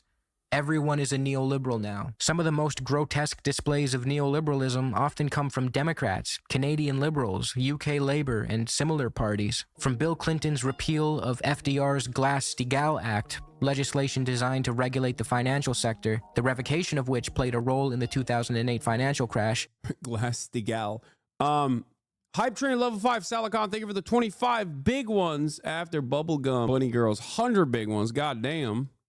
We are all neoliberals now. Yes, neoliberalism is the hegemonic force of existence. It is the culture. It is everything. It is all of our politics. This is it. Post-Carter, every president has continued along with this agenda.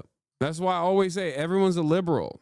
To Tony Blair taking a neoliberal hatchet to the UK's beloved National Health Service, these displays of neoliberalism should not go unmentioned. And this brings me back to the question I asked at the start of this video. Why is it that instead of blaming the neoliberals running our failing economic system, the blame always gets dumped on marginalized groups? And the answer is simple. Because when we're conditioned to believe that hard work guarantees success, that the so-called winners and the lie of meritocracy, another key plank of pro-capitalist propaganda, capitalism propaganda, the myth of meritocracy, the notion that if you work hard and you work smart, that you will get yours. Okay? You cannot overcome probability. I'm sorry. And the very few that do, I mean, there's no one that overcomes probability. That's not a real thing. Like, that's not anyone and everyone that has actually reached the point of success that they've reached under this current organization of the economy have reached that point due to luck. Did they work hard? Absolutely. Did they work smart? Absolutely. But they got a genuine large amount of fucking luck, myself included. If meritocracy was real, then Elon Musk wouldn't exist. Like Elon Musk, who spends every waking moment tweeting and not really doing anything other than just be a rich guy who sits on top of multiple businesses at this point. Why the fuck is he the wealthiest guy on the planet? Did he work harder and smarter than everybody else? No, of course not. It's mathematically impossible for him to work harder and smarter than every single person. There's not enough hours in the day. There's not enough brain advantage for someone like Elon Musk to acquire that level of wealth. It's just literally impossible. Okay? It is physically impossible. It's not a thing that you can do. Overachievers will naturally rise and reap the rewards. It's a lot easier to scapegoat an outgroup when that promise falls apart than to question the system itself. It's reassuring to believe... Yeah, if meritocracy was real, my father would be on the board of Ford, but he's still paycheck to paycheck after 4.5 decades of working for them. Exactly. That all we need to do to live a fruitful life is work hard. But those who were told to work hard did work hard, and oftentimes found the results underwhelming. This creates an opening for fascistic, divisive rhetoric and strong men to rise to power. We saw this with Trump, who blamed everything on immigrants and the swamp, but once he was in office, he did nothing but serve the same corporate interests. He slashed taxes for the wealthy, he boasts a horrendous anti-labor record, and on his last day of his first presidential term, he rescinded Executive Order 13770, lifting restrictions that had made it more difficult for government officials to transition between public office and the private sector, particularly in terms of lobbying. After all that talk about draining the swamp, we were left with an even more corrupt corporate shill who used populist rhetoric to stoke hatred and distract us from the real enemy. Neoliberalism. Do neolibs actually believe this shit, or do they just pretend? Yes, of course they believe it. What do you mean? It is infinitely easier for someone like myself who has achieved a real amount of success under this current organization, the economy, to say, yeah, I got here because I fucking worked hard, baby. Because I'm brilliant. Because I worked smart and I worked hard. The fuck? No, people in positions of power truly believe that they earned it. They earned it through blood, sweat, and tears. They earned it through their work. They worked hard. They worked smart. And the saddest part about it is that people who are not in those positions, people who do not actually have any capital whatsoever, also believe that those guys earned it. That's why I always compare like capitalism to the exact same motivating principles under that maintained theocratic monarchies. That's why I always joke about the peasant brain, right? When I say like these guys have serf brains, this is what I'm talking about. Why is the king the king? Because God told all of us. God controls every aspect of our lives, and God said he's supposed to be the chosen one. He's supposed to lead. That's it. And every facet of society was regurgitating that propaganda at the time, and every institution that had any semblance of power had that power because they worked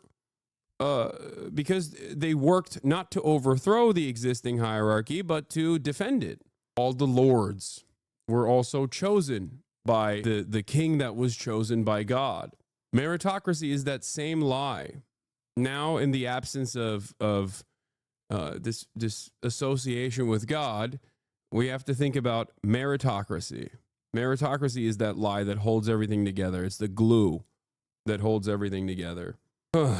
Liberalism. If you think this video is going to end with me calling for a return to Keynesian economics or a push towards social democracy, then you would be mistaken. Social democracy would undoubtedly improve the lives of many people living within it, but it does not adequately address the underlying issue.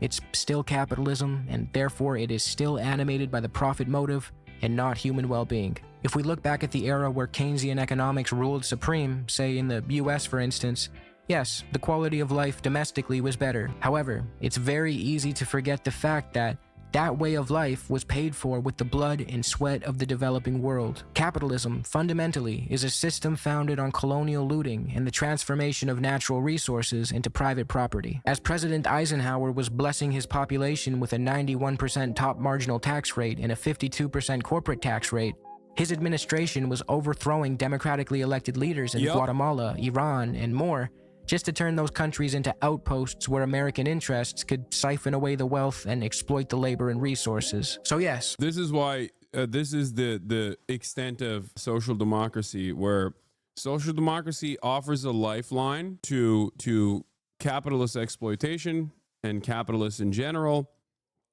But we don't even need to dream about that future in America, because obviously unfettered greed has created an environment where these guys don't even want to do that anymore. Like old libertarians used to call welfare riot tax, okay? Because they understand that if people's material conditions worsen to such a degree that they will fucking riot. They will violently overthrow their masters. Nowadays, as that riot tax erodes to make way for super profits, they're looking for an alternative vision now. They're looking at a different way of enforcing control, making sure that dissent is suppressed. But the conditions are terrible now. Why don't we riot? It's not bad enough. It's not bad enough yet.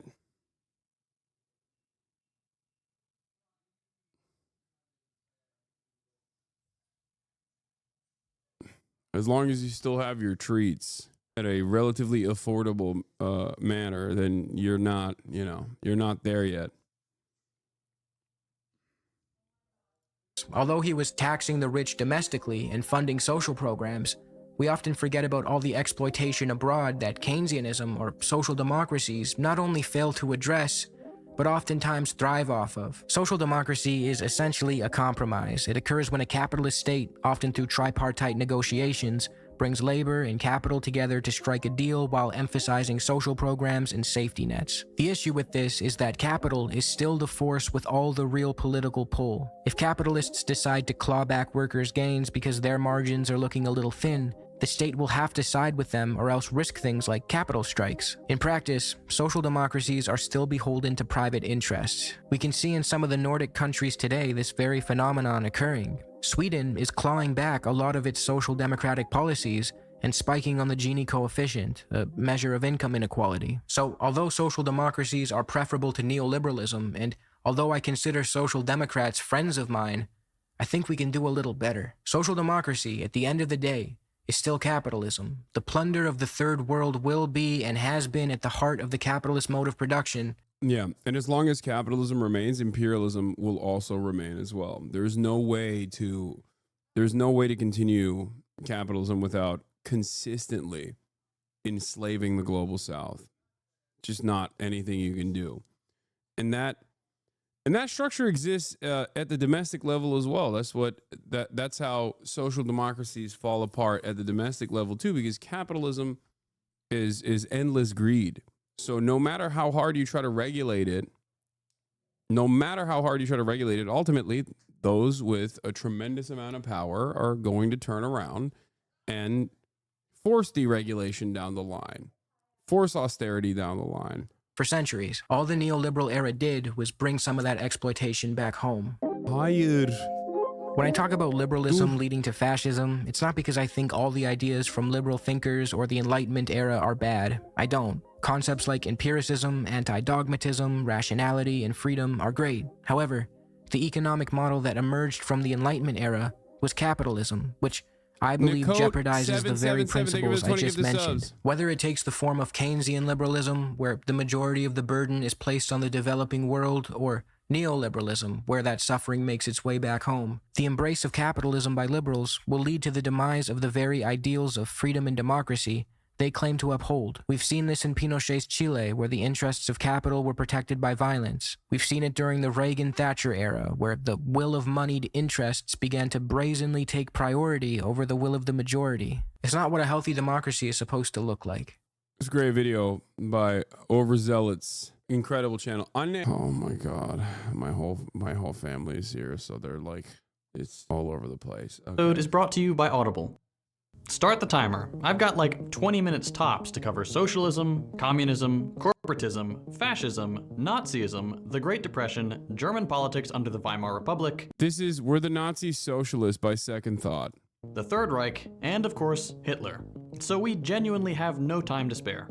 This video won't cover every aspect of the Nazi regime, that'd be impossible, but rather make a pretty limited argument with as much evidence as I can fit in this video. That argument is that the Nazis were not socialists. Let's jump in. There's a good chance you've heard that the Nazis were socialists. They were not. But that hasn't stopped Crowder from saying it before, nor does it stop Shapiro. And D'Souza even got to say it on PragerU. And as much as that would make it seem like this take is limited to online dweebs, real-life dweebs are just as guilty. Somehow, this take has made its way to Congress, It's National Socialist German Workers' Party, and the EU. It's so funny because it's like, I guess Night of the Long Knives was just leftist infighting. That's what was going on. Classic. Those classic socialists that openly, actively murdered socialists. Parliament, where this happened. that Nazis were national. Let me tell you something, okay? If the Nazis were actually fucking socialists, liberals would not have capitulated to them, okay? Liberals would have fought them tooth and nail. As a matter of fact, that's precisely what they did with the actual socialists and the communists and the trade unionists, as a matter of fact. So that's how you know those motherfuckers were not socialists, okay? But there's also a lot of, a lot of things that the Nazis did that is anti-socialist in general, and we'll talk about that too. National Socialists. It's a strain of socialism. So let's not pretend it's... As you just heard in that clip, usually the argument for calling the Nazis socialists boils down to, well, it's in their name. Nazi is short for this, which in English translates to this. And because it says socialist right there, this is supposedly enough proof that the Nazis were socialists and that therefore socialism is evil. It's a take on par with running to a public bathroom and snacking on that little blue puck because it has cake in its name. But there's a lot wrong Yummy, tasty with this take, and it starts with the problem of definition. Conservative. That's a good one too, bro. Poo in shampoo doesn't mean there's poo in it. Yeah, I mean, look, you can also ask liberals if they think the Democratic People's Republic of Korea is democratic. That's the one that they will, that's the one that immediately causes people to go, okay, maybe that's not the case, you know? Don't know, or more likely, purposefully obscure what socialism is, since that allows them to use the term for anything they want. Usually, to equate it with the most destructive political regime the world has ever seen. So, let's actually define socialism. Socialism is a society in which the means of production are held in common. Lots of jargon there, so let's clear it up. Under capitalism, our current economic model, the means of production are held in private. Factories, businesses, and all the other industries that produce things and services of value for society are owned by individuals or a small handful of individuals. We call these people capitalists. Thanks to this ownership over the means of production, which from now on I'll just call private property, capitalists get a lot of privileges. Which is different than personal property, for the record. That's the other common meta where people will be like, oh, the socialists want to come take your toothbrush. You can't even have a toothbrush. It's like, no, private property is not the same as personal property. My house, for example, would be personal property. Okay? If I were to move out of this house, purchase another one, and then rent this one out as a landlord, it would be private property. Private property is property that you own with the express purpose of engaging in capital accumulation. Just so you guys understand. That's what that little note explained on the screen as well. I'm just describing it to you. Okay? This is the distinction. The idea that like no one should have ownership over anything is stupid. That is not the argument the socialists make. Maybe some people make that argument, but they're fucking insane, okay? Namely profit, and have a large degree of authority. They are not elected to their role or representative of society in any meaningful way. Capitalists just own stuff. And that means they can make any number of decisions concerning work. What if you work out of your room like you're not meant to be a gotcha? What are you talking about? Oh my God. Okay. Chatter. I'm working out of this room. It is still my house that I live inside of. Okay? If you take fucking calls from, when you work for a company and you take calls from your home or you work from home, that doesn't turn into private property. The distinction is making money without actually working. Capital accumulation.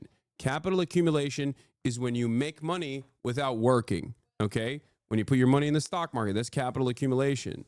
Why are you always so angry? Because it's like a super basic, it is a super basic designation. Renting out your space would be a form of private property, a form of capital accumulation. And there's also room for that as well. The difference, of course, is landlords over like regular real estate that people need to survive. This would be a great example of, this would be a perfect example of capital accumulation through private property. Chatter asks, what if there wasn't an accusation there? What if Chatter's feelings got hurt, big dog? Like, you got to add so much extra info to that question too? What are you saying? Privileged social status, and can heavily influence politics without much accountability. At the end of the day, the only yeah, it is accumulating value regardless of being rented out or just say your fucking TV or gaming PC. Exactly. Your car is your personal property. Purchase a fleet of cars and rent them out to people. You're not working. It's just it's generating value for you. It turns into private property. But even then, it's not. Even then, it doesn't. I'm getting a headache. That's why I have a short fuse. I'm sorry. The thing capitalists are accountable to is profit, and making more of it than their competitors. If capitalists so choose, they can make more profit by slashing wages, extending working hours, or worsening working conditions, and they're just allowed to. The people who work for them, basically everybody else on planet Earth, are usually only able to resist these decisions up to a point. If workers don't agree with the decisions their employers make, it's not like they can elect a new boss or make the decisions themselves. In the balance of power, capitalists are clearly on top. So if workers refuse to carry out their boss's decisions, they run the risk of getting fired, with all the horrible consequences that can bring.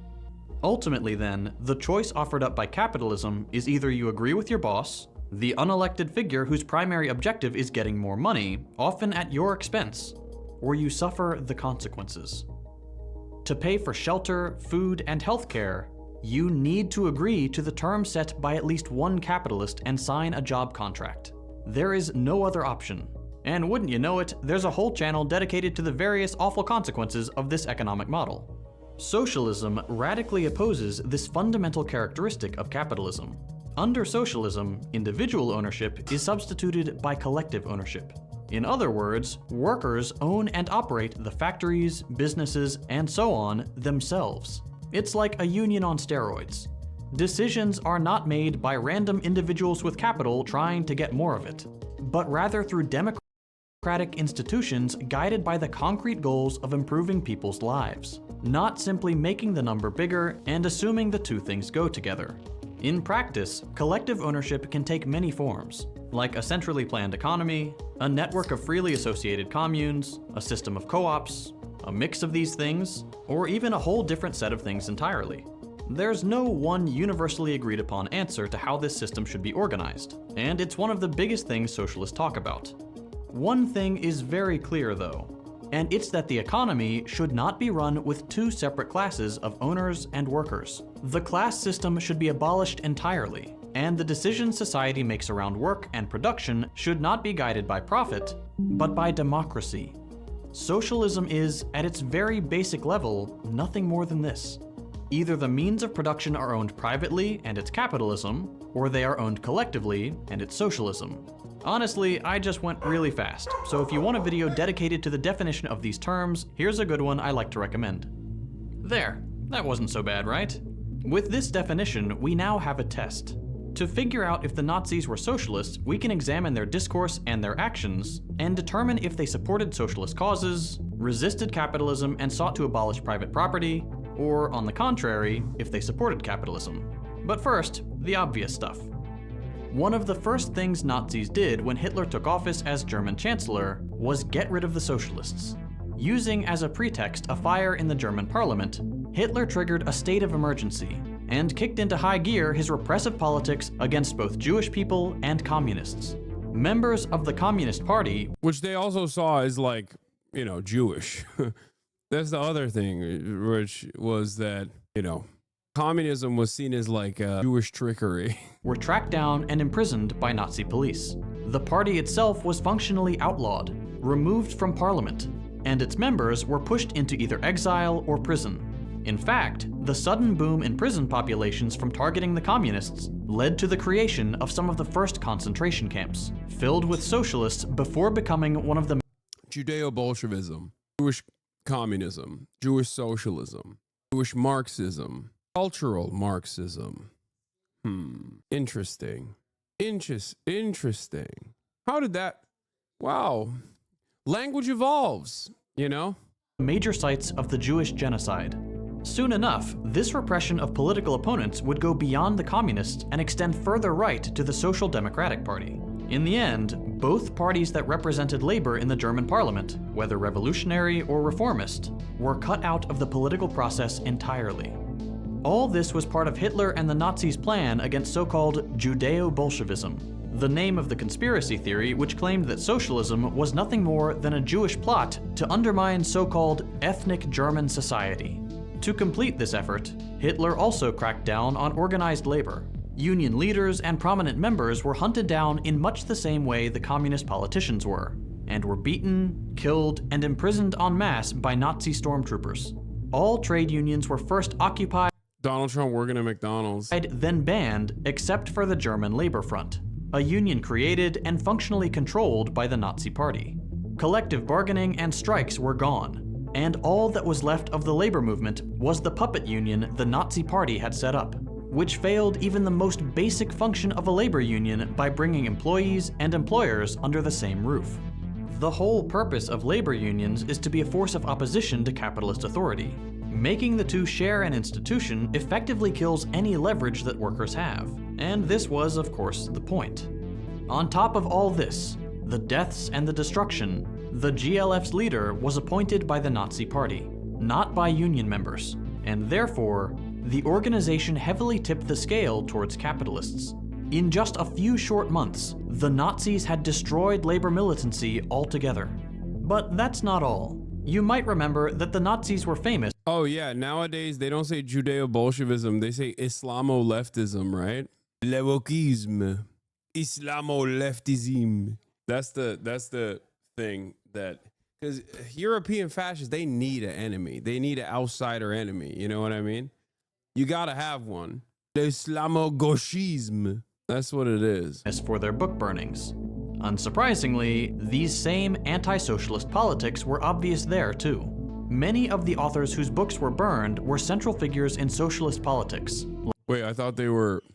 My favorite political commentator said that they were burned because the books were written in Jewish. I don't know if I agree with what this guy is saying. Like Karl Marx, Friedrich Engels, Vladimir Lenin, Rosa Luxemburg. Wait, so these guys didn't write in Jewish? Leon Trotsky, and many others. A conscious effort was made by the Nazi Party and their sympathizers to destroy socialist literature because, generally speaking, the Nazis were desperate to destroy just about every outlet for socialist politics. All told, these measures are why that famous poem starts with the line, "First they came for the communists." That is just what the Nazis did. They crushed the parties that championed socialist politics, the books that legitimized these politics analytically, and the labor movements that brought these politics into the world by giving workers power. But all these events have been brushed under the rug or presented by conservatives as nothing more than socialist infighting, based on evidence? Heard left-wing brothers say shit like, if Muslims and brown people come here, that will turn Europe fascist, so I'm against them. Yeah, that's a liberal talking right there. Oh my God, a social fascist, if you will, because that's the guy that says, look, I'm not racist, but other people are racist, and they'll be racist if more of the inferior race comes here, and then it will be impossible to combat these other races. Not me, I'm not. The idea that you shouldn't be actively combating that kind of rhetoric, but instead caving and capitulating to that kind of rhetoric and saying it is actually not the growing racist movement that is responsible for the racism, but instead people to be racist too, is ridiculous. Yeah, it's cultural Marxism in the US and Islamo-Marxism in France specifically, and also with Persian Shah supporters. Which it clearly wasn't. Socialists are usually not too keen on burning Marxist books or hunting down labor union leaders. And as a little bonus proof of this divide, I hate libs, but don't use Stalinist terms for non-Stalinists, man. I don't care. If it's correct, it's correct. You know what I mean? What are you talking about? Like, I mean, he cooked on that one. He wasn't wrong on that one. Between socialists and Nazis, neither the Nazis nor the socialists ever considered themselves or each other to be part of the same political family, something they made very clear by their seats in the German parliament. But since this last point is only a little stronger than the "it's in their name" argument, let's go back to the more concrete stuff. The Nazis were both a tool of German capitalists and promoters of the capitalist economy. It's not simply that they crushed labor power and leftist politicians, they actively furthered the interest of capitalists at a time where capitalism was in a bit of a troubled spot, to put it mildly. The first thing we can look at to make these arguments is the institutional support from capitalists that the Nazis received. In short, quite a lot. German industrialists helped promote Hitler's rise to power in every way they could. Capitalists from some of Germany's largest economic sectors invested millions of Reichsmarks, upwards of $30 million today, to prevent the Nazi Party from succumbing to its financial difficulties and to help the party win elections. And to bolster their financial support with symbolic pressure, industry leaders also wrote and co-signed a letter sent to Hindenburg, then President of Germany, imploring him to appoint Hitler as Chancellor to quell quote-unquote class antagonisms. In other words, large capitalists wanted Hitler's leadership to deal with the rise of socialism. Whether this support was decided. This is why sometimes liberals will get really horny and will openly state that it was actually the growth of communist and revolutionary movements in Germany that created ample ground for the Nazi regime to take power, which is kind of like what your quote-unquote social fascist leftist friend was saying about the people becoming more racist because, you know, Muslims are coming into the country. We can't let Muslims come into the country because we can't have these people become more racist. Okay, so you agree with what their agenda is, which is to not let people come into the country that they have declared inferior. You might not think that they're inferior, but it kind of feels like you do think that they might be a little inferior, you know? What liberals are saying that? What do you mean? Oh, dude. Back in the day, I used to do a lot more history or theory-focused streams where liberals would actively say that. Like, I've duped it out with liberals. I'm shocked that there isn't actually a liberal in here right now still advocating for this, claiming that it was actually how scary the communists were that made liberals lean into the Nazi party. Decisive in Hitler's victory is up for debate. But what is undeniable is that it proves the close relationship between the two camps. And this relationship served a purpose. The Great Depression, the economic burden of the Treaty of Versailles, and the various bourgeois governments that ruled Germany under the Weimar Republic prompted more and more Germans to look for an alternative to capitalism. Specifically, they turned to socialism. Between 1928 and 1932, for example, the Communist Party more than doubled its membership.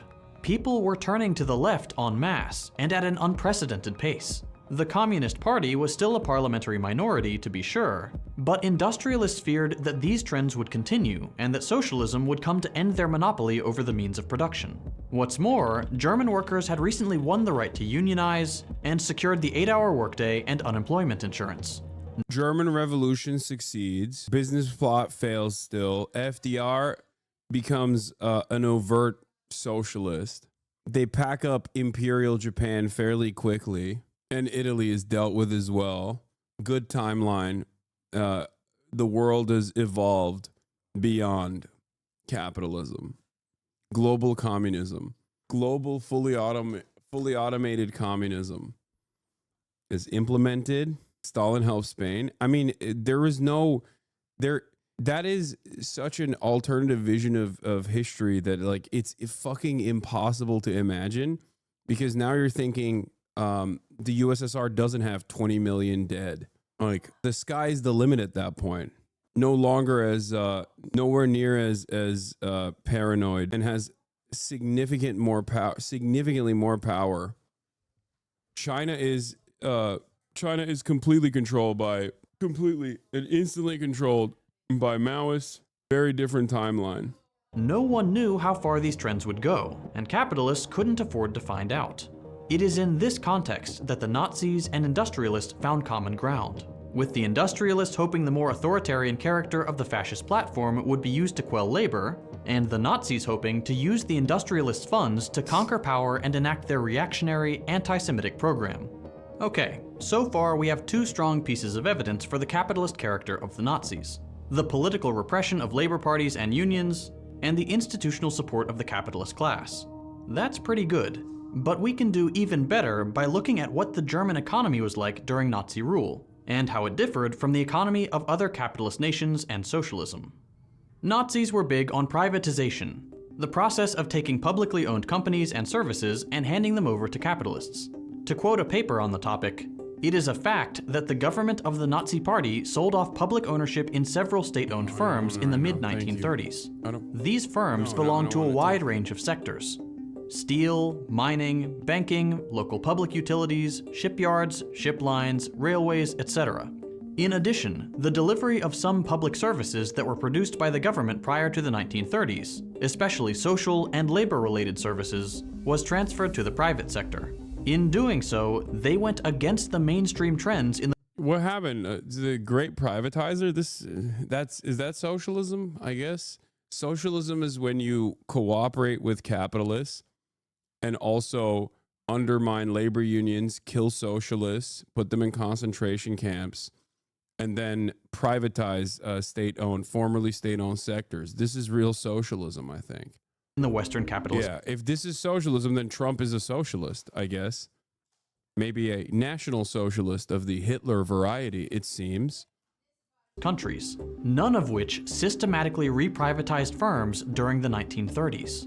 The Nazis were unique in their commitment to privatize, and the economic landscape that resulted from this process, and Nazi rule more generally, ended up being a particular variant of capitalism.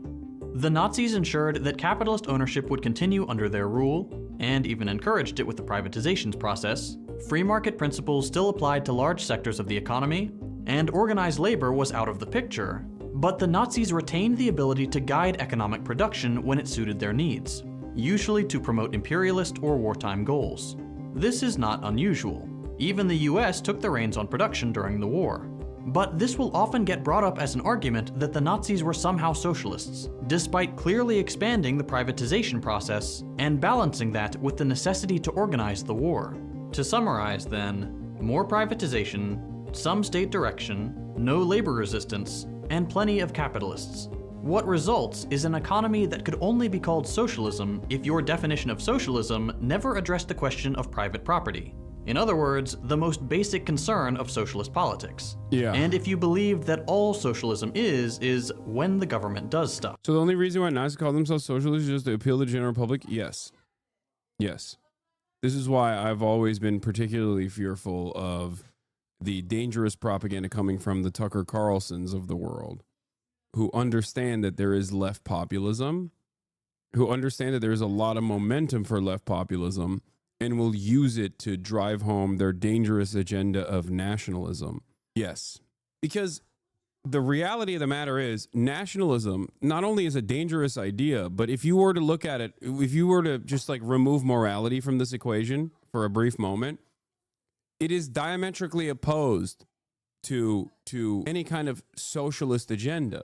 Like nationalism is pure idealism. It's not materialist at all. The notion that you are a superior race or you are a superior nation, like this is ridiculous. It's not real. I don't know how else to describe it. It's just fucking fake bullshit that you've told yourself over and over again until you fucking believe it because you're a fucking loser and you need to hold on to some ideal that like, no, you were destined for more, and then they just like robbed you of your potential somehow. That's it. It's just not a real concept. It's just completely made up. I am a firm and committed believer that every single person, and not even a committed believer, I guess, more so like the observable reality that, you know, every single person is who they are and who they become directly as a consequence of their material conditions. A more liberalized version of that sentiment is something that you hear from the field of sociology, or even something that liberals also will say from time to time, which is your zip code determines your future. Your zip code is a better predictor of your future than anything else. The zip code that you were born into, like the house that you grew up in, because it's true. Are there fuck ups along the way? Certainly, but ultimately, your family's financial circumstances, your level of affluence, like it plays a very important role in where you get and who you become. I myself am a living, breathing example of this. My beginnings are affluent. My family lost all of its wealth by the time I got to college. And look where I'm at now. The only reason why I was able to get to this point is because I think when I was growing up, I had the best education and never had to worry about the economic pressures and having to work while also keep up with school, things of that nature. This is like, this all plays a very important role in the fact that I was born in the United States of America, like to have citizenship. These are all incredibly important aspects of how I was able to get to the point that I got to. That's all shit that I didn't do personally, you know?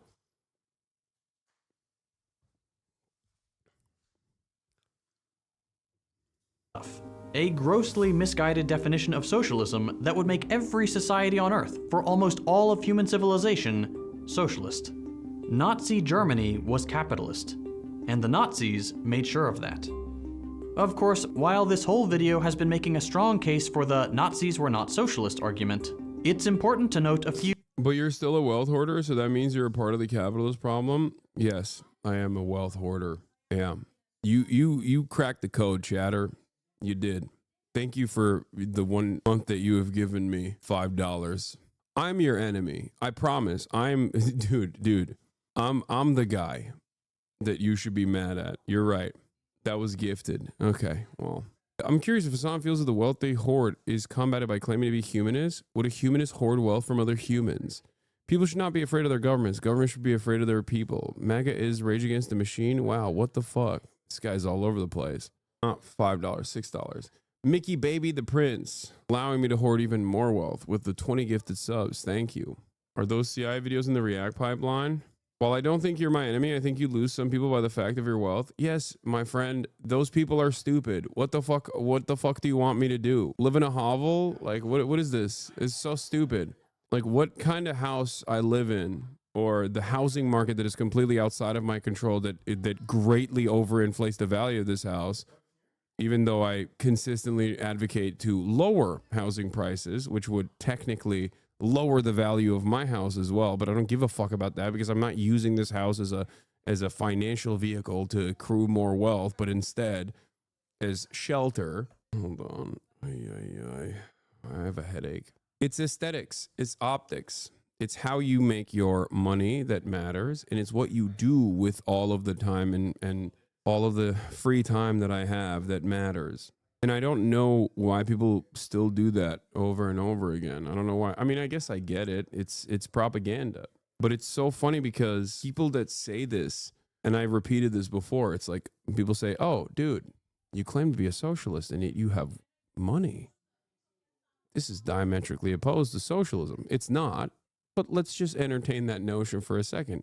And yet here you are, a worker defending capitalism, defending the capitalist system. Or even if you're not, your demand is that I advocate for what you declare is my class position. You're saying, hey, you should be like the other rich guys and demand that the system that gives you so much continue to give you more. Why are you not doing that? I'm not doing that because I don't believe that. It's that simple. Ludwig's friend Stans made a video about your wealth a few days ago. Wait, really? The fuck? I'll never forgive you for owning a home. House on Piker. Few slightly more valid counter-arguments, and why they don't ultimately change this conclusion. For starters, like all political parties, the Nazis had internal divisions, and it's true that some of the party's notable early members had anti-capitalist motivations, and even disagreed with the general pro-capitalist direction of the party and Hitler himself. However, the reason this fact is not ultimately damning to our greater argument is that these anti-capitalist Nazis were still fiercely and primordially nationalistic and racist, and therefore in contradiction with the internationalist and egalitarian ideals baked into socialist politics. You watched this, but not the video of the guy Hamas just killed? Kek W? Wait, what? What the fuck? What are you even saying? Are you okay? Why did you say Kek W after that too? What? But perhaps more convincing than a theoretical inconsistency is— No, you should be using the wealth you've accumulated to provide for those without. Great. That's a great suggestion. I do that already. Is this yet another moment where because you don't see it, that means it's not happening? Is that what is going on? It's turned into yet another instance where like I didn't see you, So I think it's not happening and it's your fault. Is that what it is? It's also funny because it's like, I've talked about this before, where charity is not socialism. If I were to be able to get a bunch of other people and get them all together and say, hey, we're making a pact and we're just turning ourselves into a 501c3, okay? That would not even put a dent in the financial inequalities that will persist in the aftermath of that.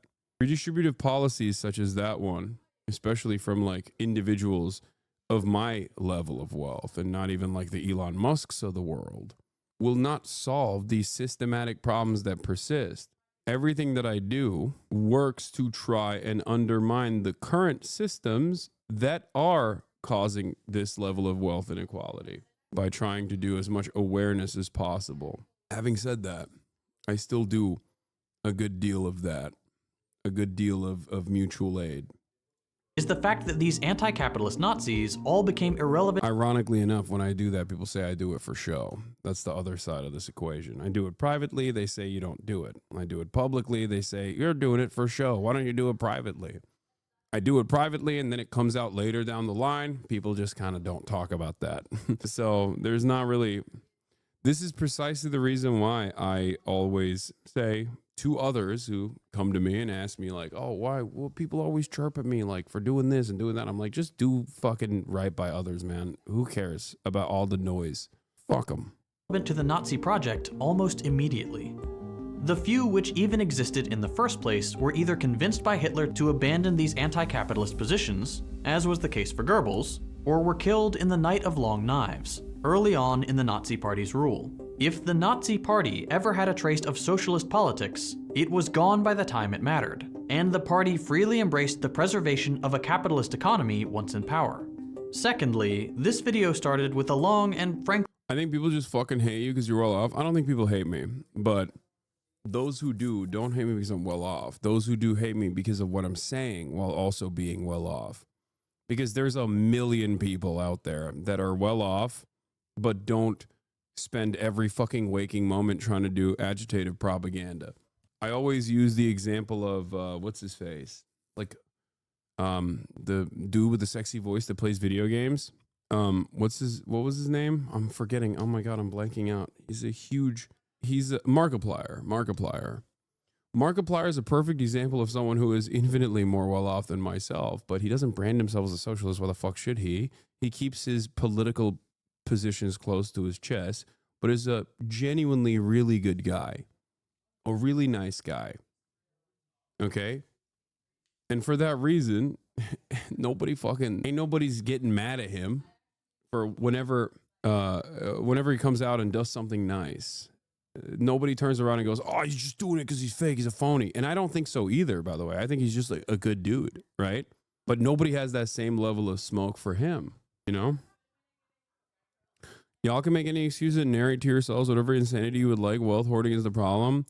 Wealth hoarding is a problem. You're not wrong about this.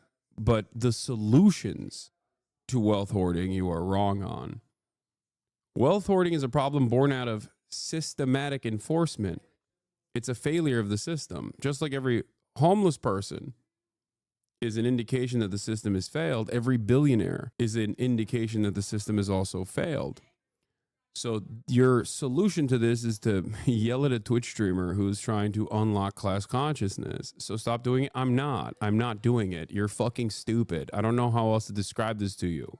You just don't like the fancy, flashy shit that you see on screen. That's it. How is this yelling? I'm not. Wait, what? Yes.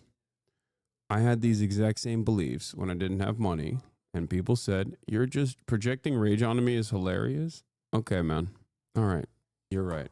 It seems like you're a little bit upset because you think you're suggesting that I'm doing this thing that I'm not doing, and you're doubling, tripling, quadrupling down and hyper focusing on this. And I don't know how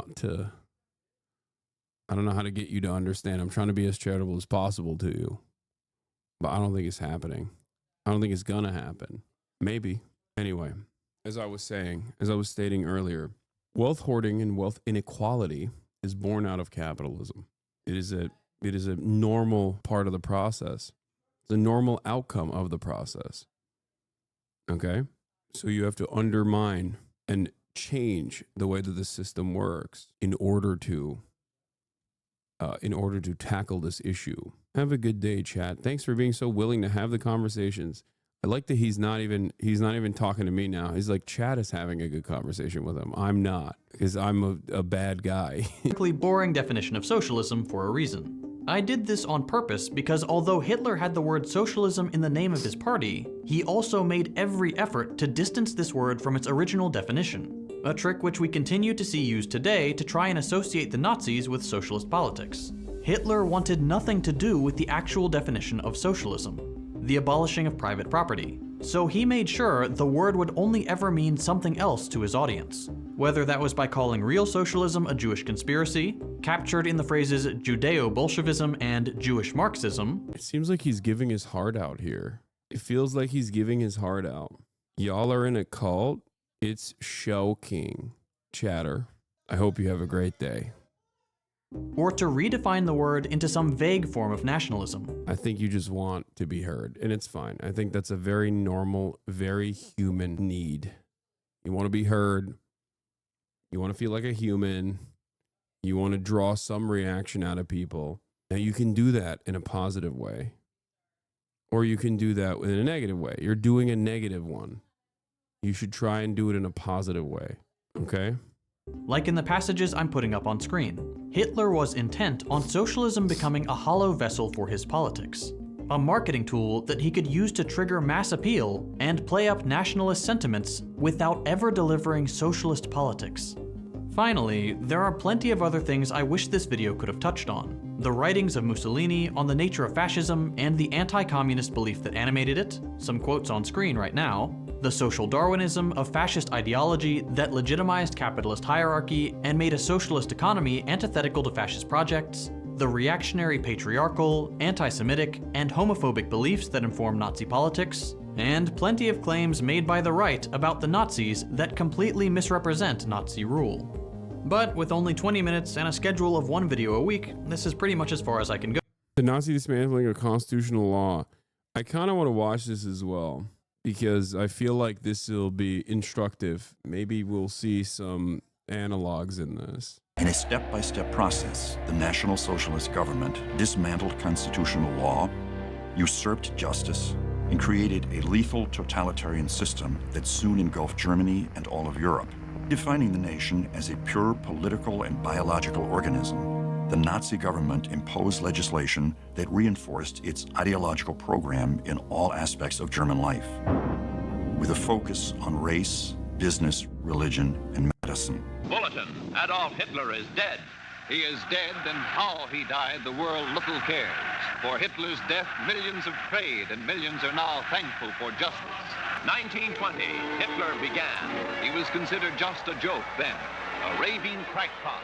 Who else was considered just a joke when they initially ran for office? You know, telegenic man who was also zesty, just like young Adolf. At the dawn of the National Socialist Party in Munich in 1923, a little-known Austrian political upstart by the name of Adolf Hitler naively attempted to overthrow the Weimar government of President Friedrich Ebert. Historically, the Bavarian beer... Sad to see people glad that somebody died. Guys, it's really messed up that everyone is celebrating the death of Adolf Hitler. It's really messed up. Wow. So much for the tolerant left once again. He had a wife, okay? That's a person who had a family. All right. served as a locale of camaraderie and occasional ideological meetings. Beer Hope, which took place in November of 1923, the Weimar Republic, which started out in 1920, was in crisis. Certainly the Weimar Republic had all kinds of obstacles to try to overcome. Its leaders were seen as responsible for Germany's surrender in World War I, which no one in Germany expected. They were also seen as responsible for the Versailles Treaty, which all Germans felt was incredibly unfair. even though both the surrender and the need to sign that treaty were really dictated by the generals, who felt that Germany could not sustain further military action. On November 8th, with 600 stormtroopers led by Ernst Röhm, Hitler descended upon the Bürgerbräukeller and shouted out, "The national revolution has broken out. The hall is surrounded." After several speeches by putsch leaders, Americans got real horny when they heard the term burger. They got, oh my God, all the Amerifats in the chat rising up. They're like, man, what's going on here? These guys, did they have some good ideas? I don't get it. I don't get it. They said burger, I love burger. Hitler left, wrongly believing the revolution had begun. If you love history, then you will love History Hit, our extensive library of documents. Having created a political movement out of what was a very small German Workers' Party, Adolf Hitler, inspired by what Benito Mussolini had done in Italy, where he had been able to organize a march on Rome, which put him in a position of power, felt that he could do the same thing. Now, in his case, he had to start from Munich in Bavaria, which is where the Nazi Party had begun and built itself up. And his plan was twofold. He was going to coerce the leaders of Munich and Bavaria into moving out of his way, and he was then going to march on Berlin. At 11 a.m. on November 9th, Hitler and his followers attempted to take over Munich. Why is it always men who want to be a tyrant? I mean, there were girl bosses, you know. Margaret Thatcher comes to mind. Public buildings. Burgles, thank you for the 100 gifted subs. Oh my God. Burgles. We got burgers left and right, dude. Everybody. And army, alerted to the Nazi Party's actions, fired upon the marchers. This left 16 Nazi martyrs whose blood soaked the swastika banner of the newly formed Nazi Party.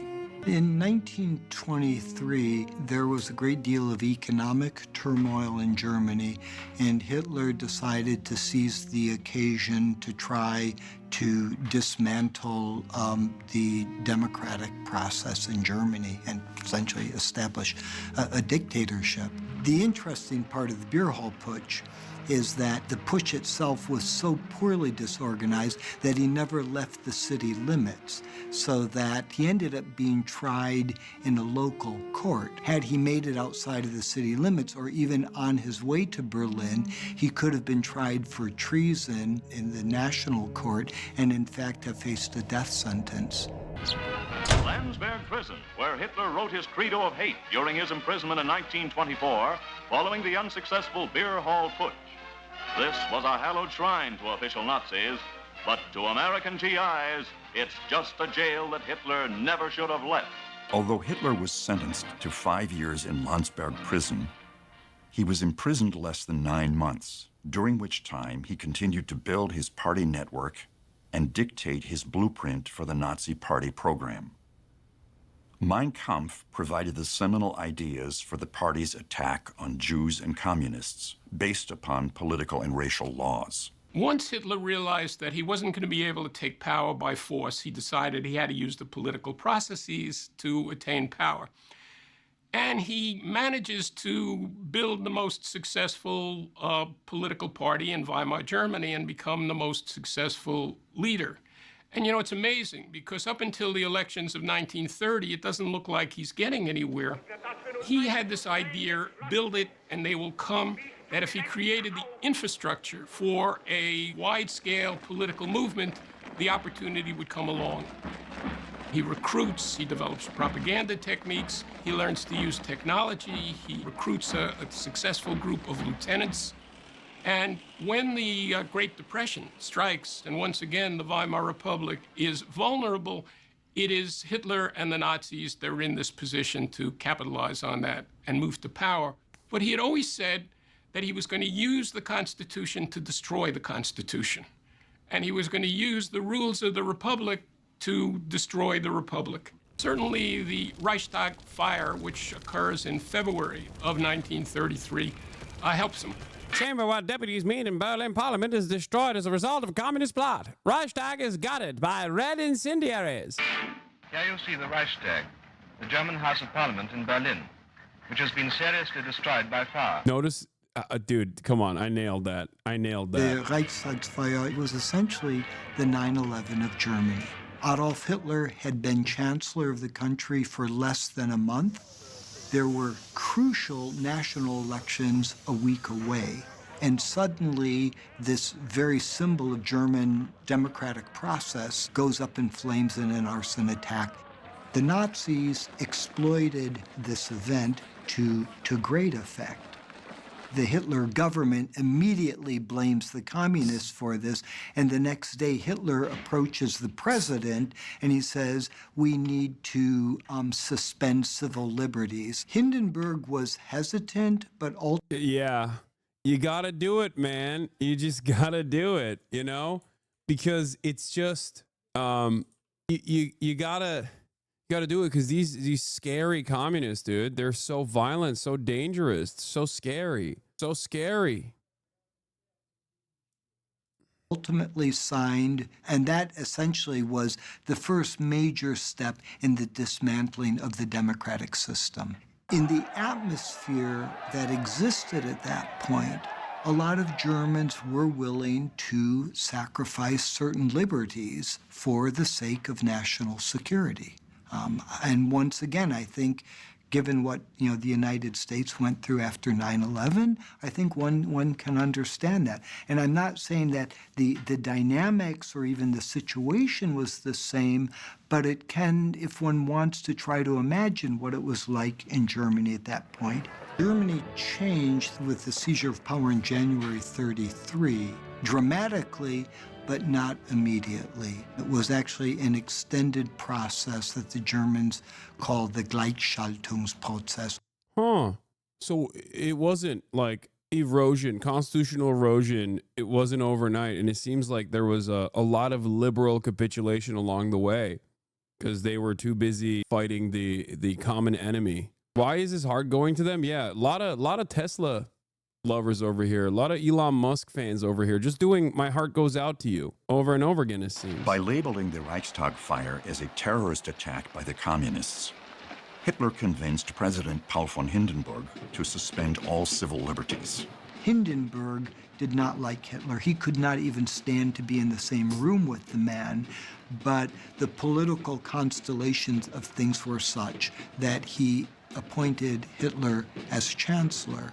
Hitler then, along with the other... Okay, this documentary is kind of wild in the way that it covers this process, because like the entire point that I wanted to arrive at, the entire thing that I wanted to drive home here was this, like him doing this, the capitulation from liberal opposition. And it's really fucking annoying that they just like kind of overlooked that. They just glanced over like, oh, he just hated him, but also he just decided to give him all the power. It is the compromise here that is a problem. And I think that many of these like mainstream documentaries and the way that people learn about this stuff doesn't actually feature this aspect of it. Like, this is just completely secondary, but it plays a formative role. Nazis set about systematically dismantling the various pieces of democratic process. Some of it through legal means, some of it just subverting the system and ignoring certain laws. The first major step in overthrowing the justice system occurred with the suspension of all civil liberties and the installation of protective custody. What happens in the enabling law is by this time, the Communist Party, as a result of the Reichstag fire, had been declared illegal. And that eliminates a powerful bloc of anti-Nazis from the Reichstag. At this point, Hitler goes to the Reichstag and asks for a 4-year dictatorial regime, which would suspend most civil liberties and virtually create a state of almost permanent emergency powers. Kroll Opera House in March of 1933, Hitler proposed the law for removing the distress of Volk and Reich. To keep the folk secure, the communist ideological enemies were rounded up and imprisoned. Hier wird eingesetzt, alle One of the pro-communist anti-Nazi lawyers caught in the web was Hans Littin, who had defended communists against the wrath of violent Nazis, even daring to question Hitler on the stand for 3 hours in a 1931 trial. Hitler never forgot what he viewed as humiliation at the hands of Littin, and eventually deemed the prominent attorney an enemy of the state. Sent to a concentration camp, this honorable half-Jewish attorney paid for his integrity. Bro, you know what's kind of interesting about this, by the way? There's another parallel here where all the trials that took place, Donald Trump is quite literally currently singling out law firms that played a role in all of the trials that took place against him right now as we speak. And from what I understand, some of these law firms are doing the exact same thing that Columbia University did, the exact same thing that fucking Harvard did, and they are straight up giving in to whatever his demands are, saying they'll do pro bono work for Trump and the administration, shit like that, ahead of time because they're fearful that they might get prosecuted. So instead of putting up a fight, they're folding ahead of time without any sort of pushback whatsoever.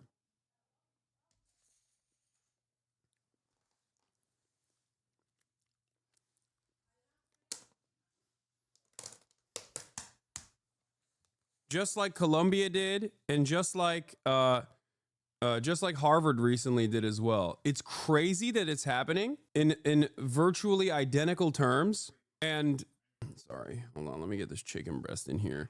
And it feels like it's worse than last time, because at least in Nazi Germany, in this entire process, there were 800,000 Germans that were arrested for resisting against the government. Now, many of those Germans were obviously, Jews, communists, socialists, and whatnot, and many of them were arrested specifically for the claim of resisting against the Nazi government, but they were, falsely branded as resisting against it for the crime of being Jewish or whatever. But what's really interesting here is that there is no fucking resistance whatsoever to Trump 2 right now.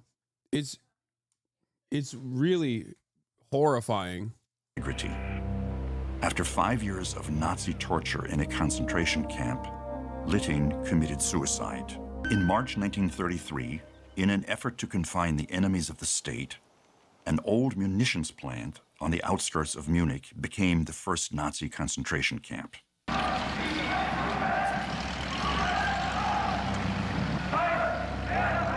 After targeting the communists, Hitler turned his attention toward his next enemy, the Jews. From that time on, virulent anti-Semitism dominated the philosophy of the fast-growing party throughout the 12-year Reich. Hitler's 25-point National Socialist Party stressed the importance of segregating Jews from Aryan society, and soon led to abrogating all of their legal, civil, and political rights. On April 7, 1933, Parliament established its first major law to curtail the rights of Jewish citizens, the law for the restoration of the professional civil service. According to the Aryan paragraph, Jews were legally excluded from civil service positions. On the same day, a law was imposed that prevented Jews from admission to the bar. This legal assault had devastating consequences for Jewish lawyers. For the most part, Aryan attorneys were pleased, and few voiced any negative reaction to such violations of justice. The history of Jewish lawyers in Nazi Germany really follows an arc from the unification of Germany in the 1870s through the Nazi era. With the unification of Germany, Jewish lawyers for the first time were allowed to enter into the legal profession. And they flowed into the legal profession, and they became very prominent in the legal profession. When the Nazis came into power in the winter of 1933, they immediately tried to reverse the emancipation of Jews and the liberal legal order which had allowed Jews to become part of it and in which Jews had played such an important role.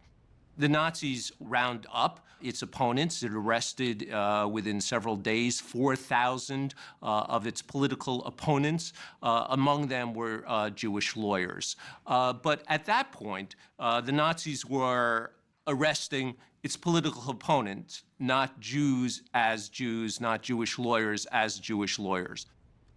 But within several weeks, it became clear that the Nazis were going to target Jewish lawyers as well. There were attacks on courthouses organized by SA thugs who would enter into the courthouses, or would throw out Jewish lawyers, would throw out Jewish judges.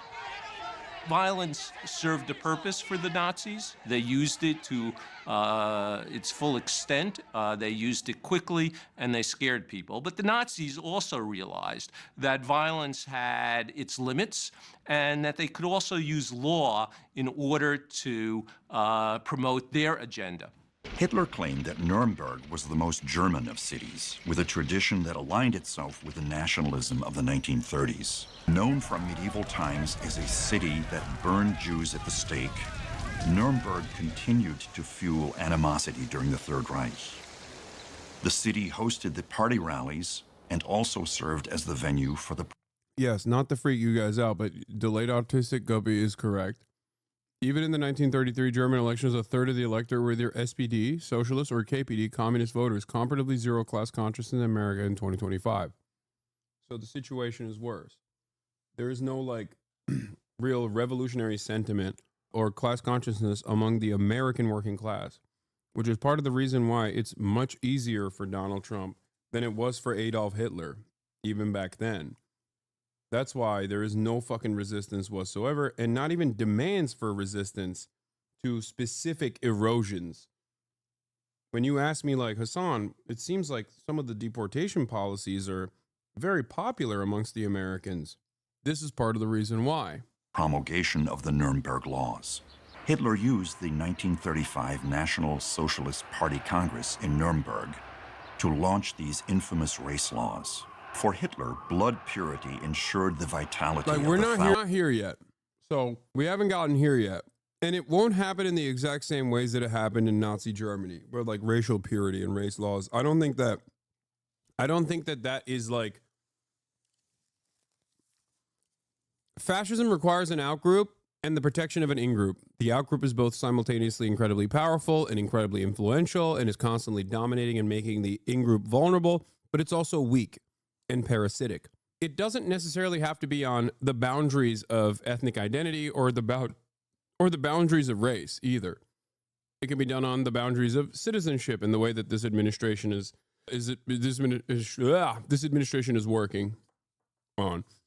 It can be done on the boundaries of religion, but this time maybe not Jews, but instead Muslims. Like, understand that not everything is like a one-to-one.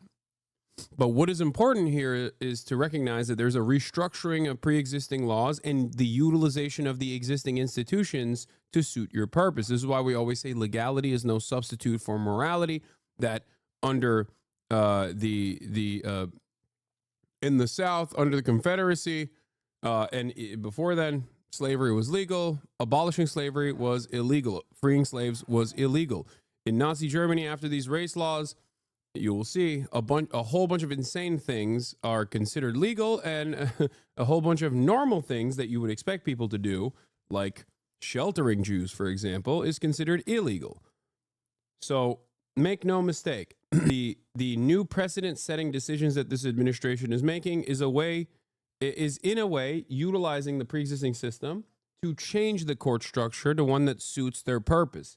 That is precisely the reason why I think these actions against the immigrant enforcement actions that this administration is taking are incredibly scary, because once the new precedent is set, then they can use the law to their benefit to say, well, this is criminal behavior. You're engaging in criminal behavior. You're sheltering an undocumented migrant, for example, or you've said something that we consider to be harmful and in opposition to our agenda. You've vandalized the Tesla. You've said something mean about Trump. These are all now enforceable criminal actions. As defined in the Nuremberg laws of September 15th, 1935. he mentioned, Neil. Hitler used the 1935 National Socialist Party Congress in Nuremberg to launch these infamous race laws. By the way, if you are a student of American history, you might notice something very similar that you have probably learned about. And that is because Adolf Hitler ripped this shit from the United States of America, as a matter of fact. Straight up. The one drop rule, blood quantum shit, all of that comes from us. He stole it from us. Straight up fucking bar for bar, copy from the Jim Crow apartheid structure. Just so you understand. In this way, the government revoked Reich citizenship for Jews and prohibited Jews from marrying or having sexual relations with individuals of German or related blood.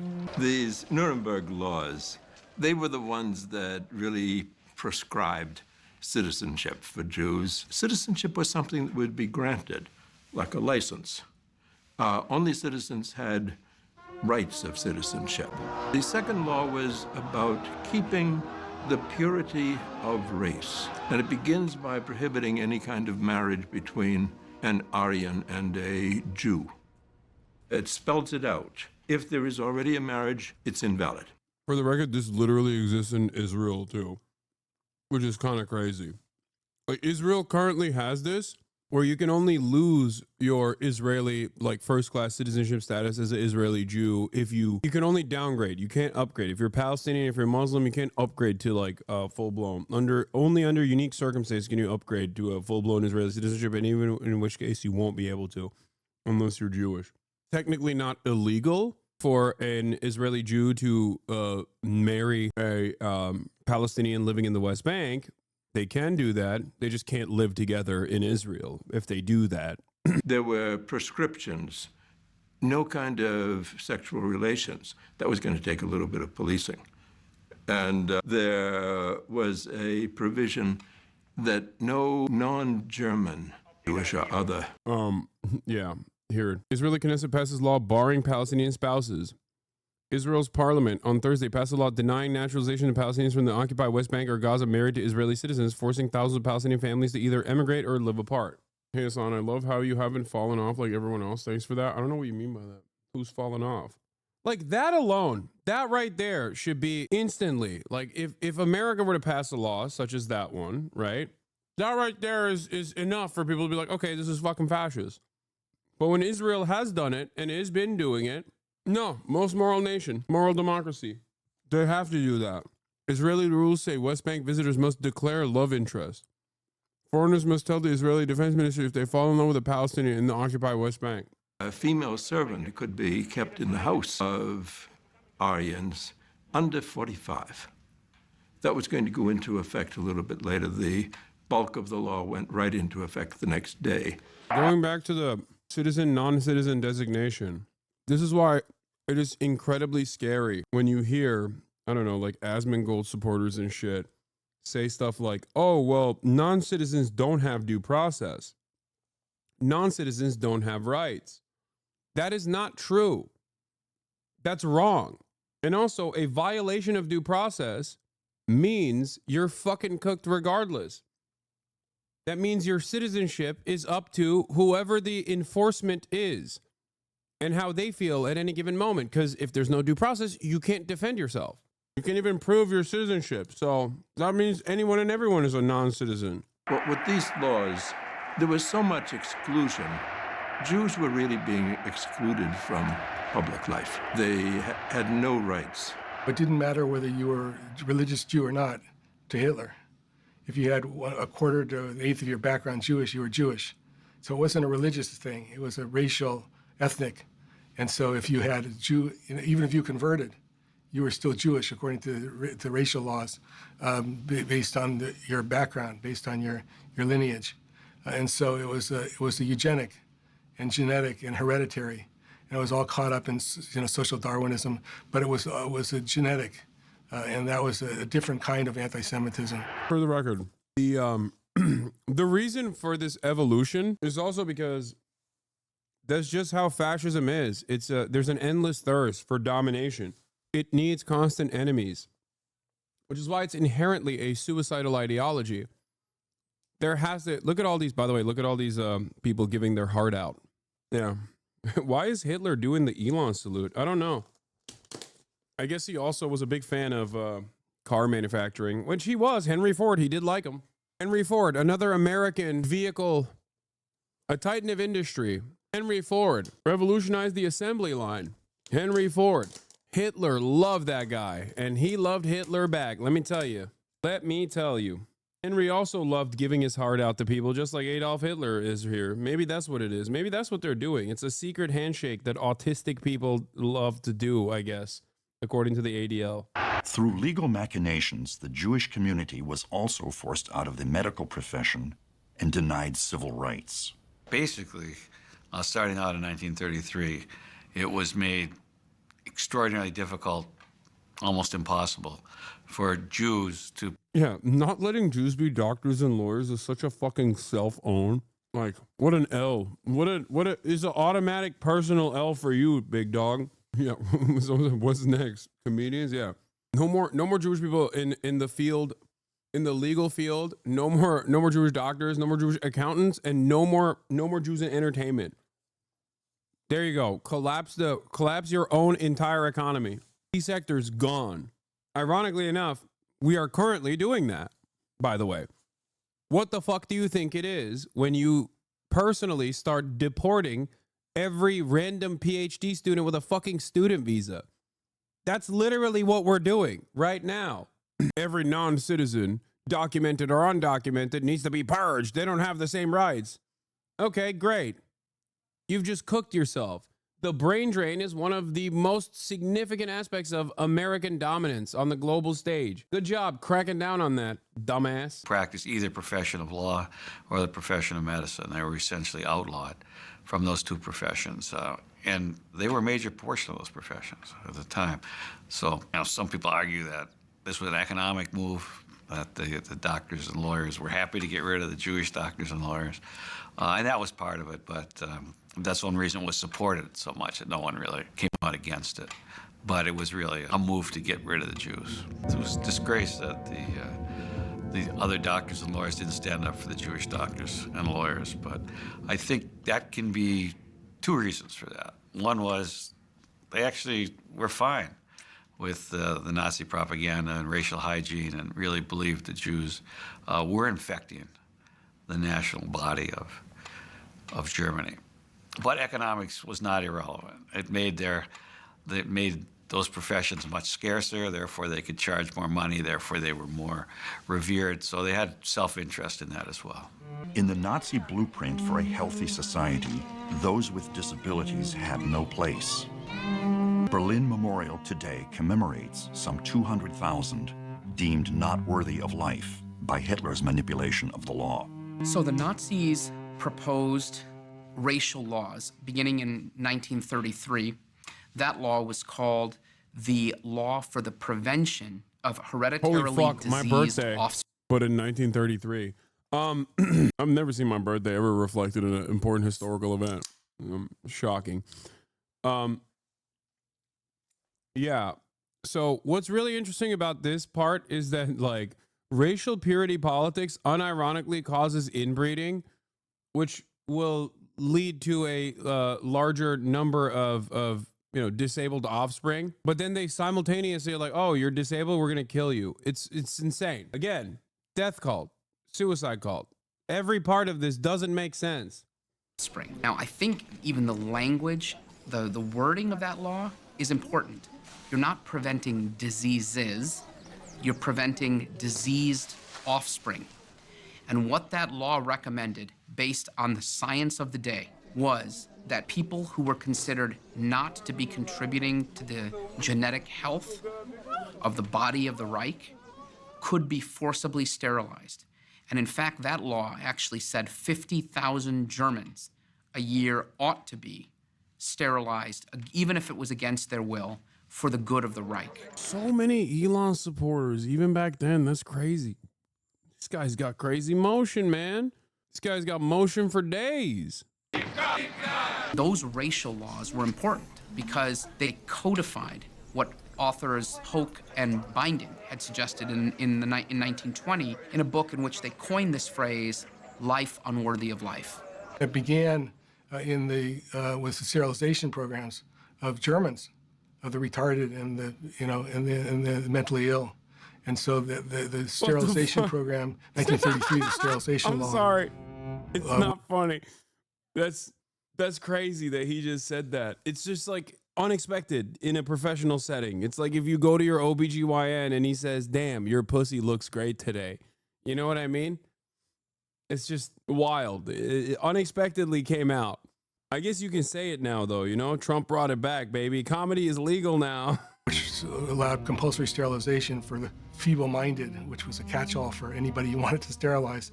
But the sterilization program moved into the child euthanasia program, and the child euthanasia program moved into the adult euthanasia program.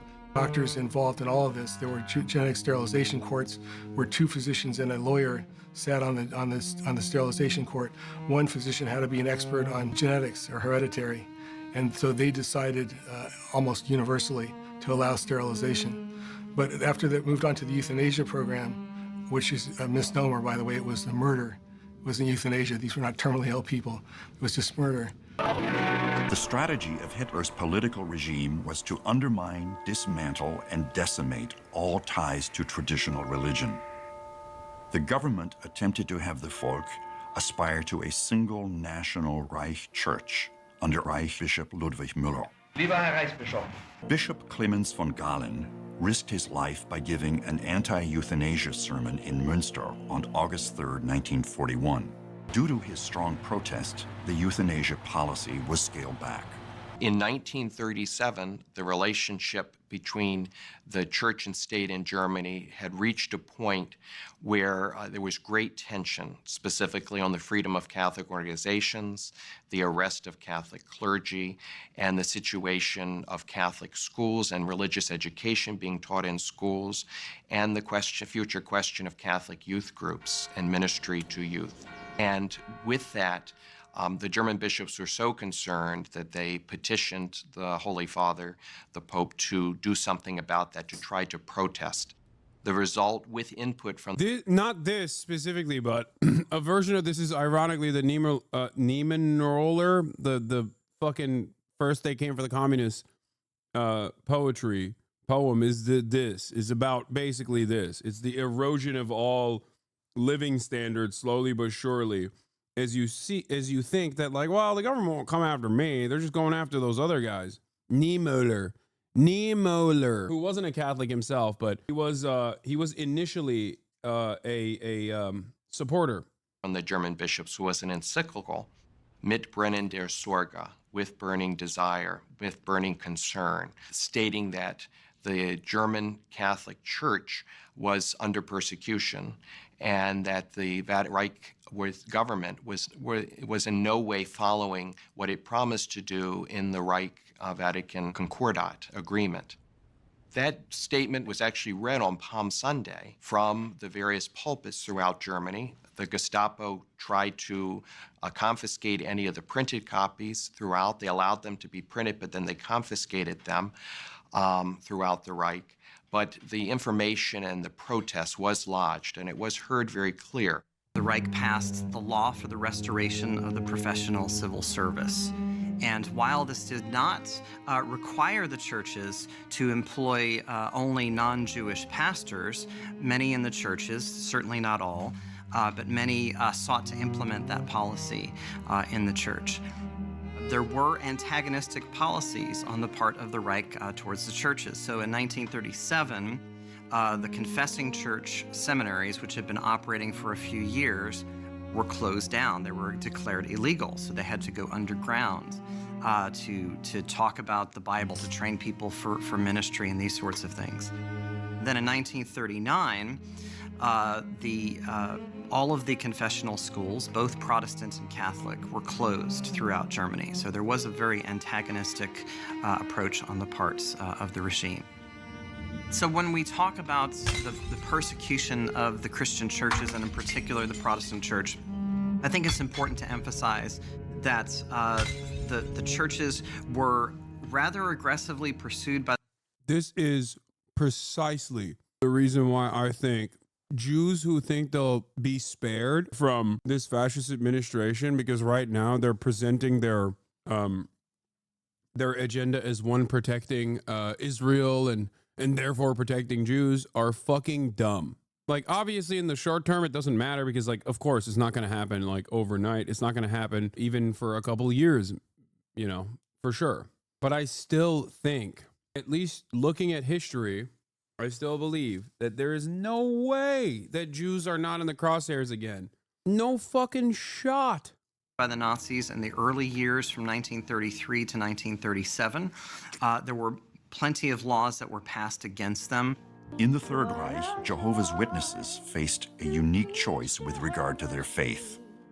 And to see how they have grown, we have seen how he has guided them as they made the truth their own. Well, they behaved them like other traitors. For example, if women weren't prepared to work in the factories to construct weapons, they were sentenced to death. And that had been the same with men who weren't prepared to go to the army. They didn't have a particularly feeling against the belief system of Jehovah's Witnesses. They didn't know the system. They only had the notion that Jehovah's Witnesses didn't adore the system. They weren't prepared, for example, to do the Hitler greeting, to celebrate Hitler's birthday. It was a great day in National Socialist Germany. And I'm sorry, but when a guy with this accent, historian or not, is talking about what the Nazis believed, it starts ringing alarm bells in my mind. Like, I know. I'm being bigoted. I'm being biased. Yes, everyone loves the Hitler birthday. It was a great day. I know that's not the case.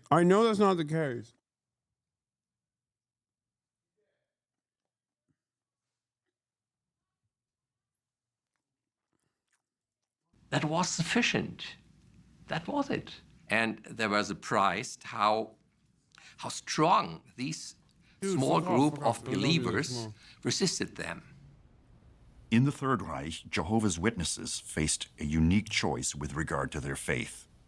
Witnesses were offered to sign a paper to end their relationship with the organization, with the Watchtower Society, and then they could be free.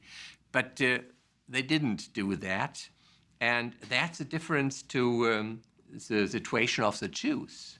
The situation of the Jews, even if the assimilated Jews who didn't even know that their fathers and grandfathers had been Jews, hadn't any chance to flee the system because of their blood. The Jews were the most persecuted for both religious and racial reasons. From October 1939, they were Am I wrong? Like, I know he's not a bad dude. He's probably a liberal. Many Germans are. Most Germans are. But when I hear someone go, oh yeah, the Jews, even the assimilated ones will not be spared, I'm like, oh, okay. You know what it is? It's because of Hollywood, ironically enough. It's Hollywood. Hollywood has conditioned me into thinking that any German speaking in a German accent about the era is like, you know, Brigadier General of the SS. Yeah, Hans Landa. Relocated into large urban ghettos in Warsaw, Lwów, Lublin, and Krakow. To control these communities with a false sense of law and order, the Nazis established the Judenrat, a Jewish council within each ghetto. These forced liaisons between council members and Nazi overseers still remain a sensitive subject today. Once you are in the ghetto, you basically in the camp to die. All the laws, Germans start with the legal things. They come to the country and they say Jews cannot have a property, Jews cannot have radios, Jews cannot have fur. I mean, all the occupation laws function before the ghetto. Once you are in the ghetto, it's just waiting for death. There's no more law in the ghetto. There are law, but there are Jewish law by Jewish Judenrat. Jews were already deprived of the basic things, and then creating of the Jewish district of the ghetto was the final German occupation. By the way, this is Palestinian Authority in the West Bank, the ghettoization of Palestinian existence in the West Bank. It's in some ways Gaza as well. I watched the movie Come and See this winter for the first time. Holy shit! I want to watch it on. I want to watch it on the stream. A lot of modern German language was formed by the bad times, so they sound like that because the language in and of itself is modern. Law, which was based, of course, on a big lie, on a hypocrisy, that actually now, where Jews were already second-class citizens, and to protect them from anti-Semitism, from the conflict with the Christian population, apparently it would be better for them if the part of the city will be designated for them, so they can have their own governance. So my father, who was an engineer in woodworking construction, was working for the needs of the Jewish Council of Judenrat. That is the most controversial question about the Shoah. It's about the Jews collaborating. Some say of their own will, some say that they've been forced to, but they were collaborating with the Nazis. Now, the big question is, which kind of collaboration was it? If it was voluntarily, then of course it's a terrible thing. But since we know that the totalitarian regime of the Nazis made people to do things that they would never do in otherwise. And in the concept of what Katzetnik, he was one of the inmates in Auschwitz, and then he became to be a writer and a witness in Eichmann trial. He called it another planet.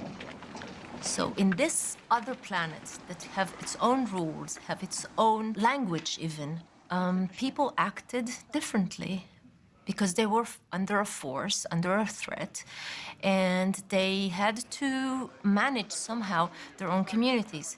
They had to survive. That was always like that. That's how they survived. The only controversy was a kind of ethical one, whether a Jewish person should help Germans to keep order. They were keeping order with the Jews under Germans' orders, obviously.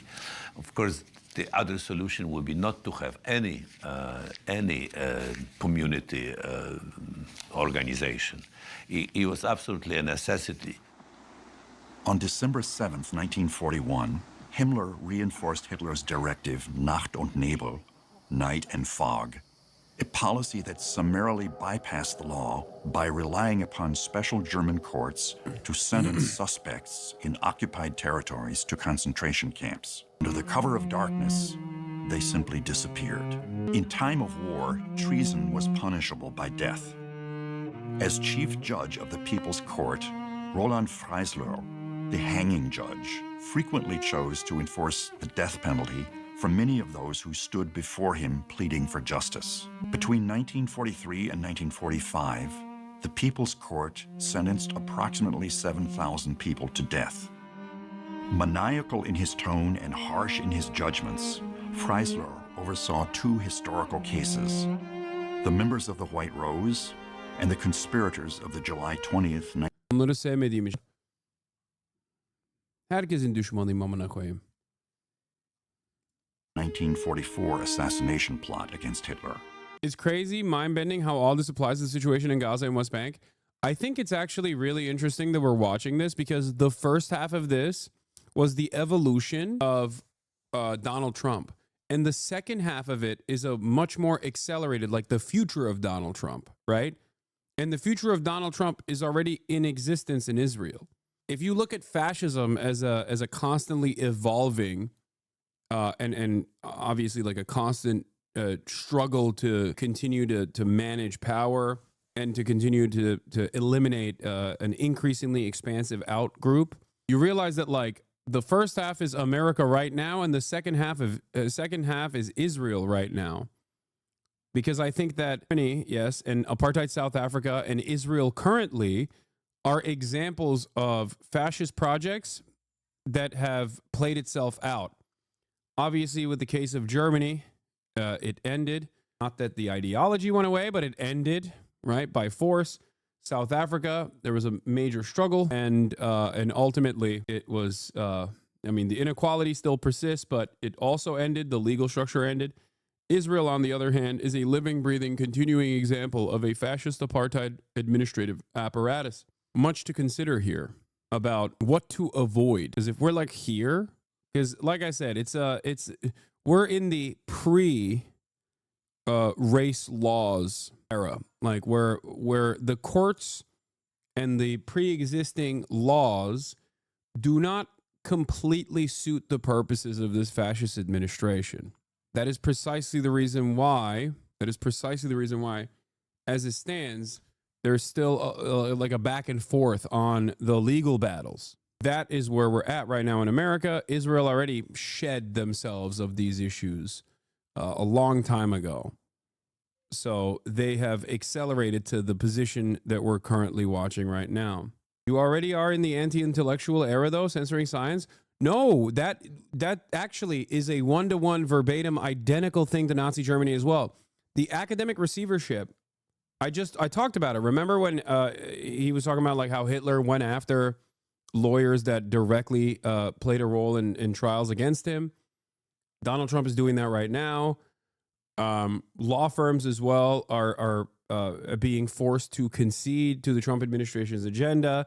That's already happening. In terms of the anti-intellectual thought, or rather the control over permissible intellectual thought, is already taking place as well. The federal government actively strong-armed Columbia, made an example out of Columbia so that other colleges would follow suit.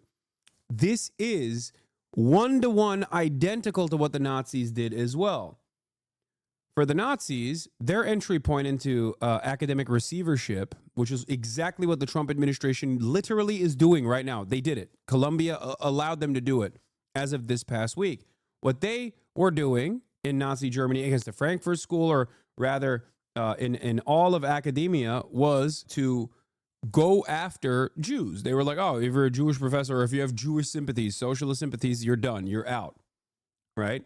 And just like in the United States of America with what Columbia did, the German schools at the time also capitulated to the Nazi government with hopes that they could maintain their funding.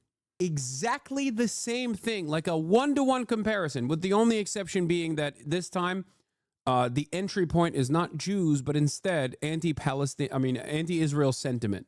Straight up, a demonstration of Palestinian sympathies. But the purpose there is not to simply squash any sort of pro-Palestinian dissent. The purpose there is much larger. It's complete and utter domination. Is to use the anti-Semitism task force as an entry point into eroding all the constitutional protections that are given to every citizen and non-citizen alike. Once they drop due process, and once they drop the non-citizens are not protected by due process or any laws whatsoever, then the crosshairs are on you. Because if you think that like not every single person that was put in concentration camps and killed were Jews, I hope people understand that. Isn't the collective total 15 million with the Roma population, with 6 million of it being Jews, but the remainder being disabled people, gay people? Not 15, is it? I thought it was 15 million total, 6 million of it being Jews. But political dissidents, socialists, communists, trade unionists alike. So understand that while we talk about the Holocaust from the perspective of Slavs, that too, for sure, any kind of resistance, 800,000 Germans resisted against Nazi Germany. Like, a lot of people, the reason why I'm mentioning this is not to like undermine the crosshairs placed upon Jews, right? The reason why I'm mentioning this is because Jews in Nazi Germany were a vulnerable population that you could draw a lot of public support if you dunked on them. In the same way that undocumented migrants in the United States of America right now are a vulnerable population. Or with respect to documented non-citizens, a great way to reset constitutional protections is by going after groups that, like, powerful organizations with institutional prominence have always wanted to go after.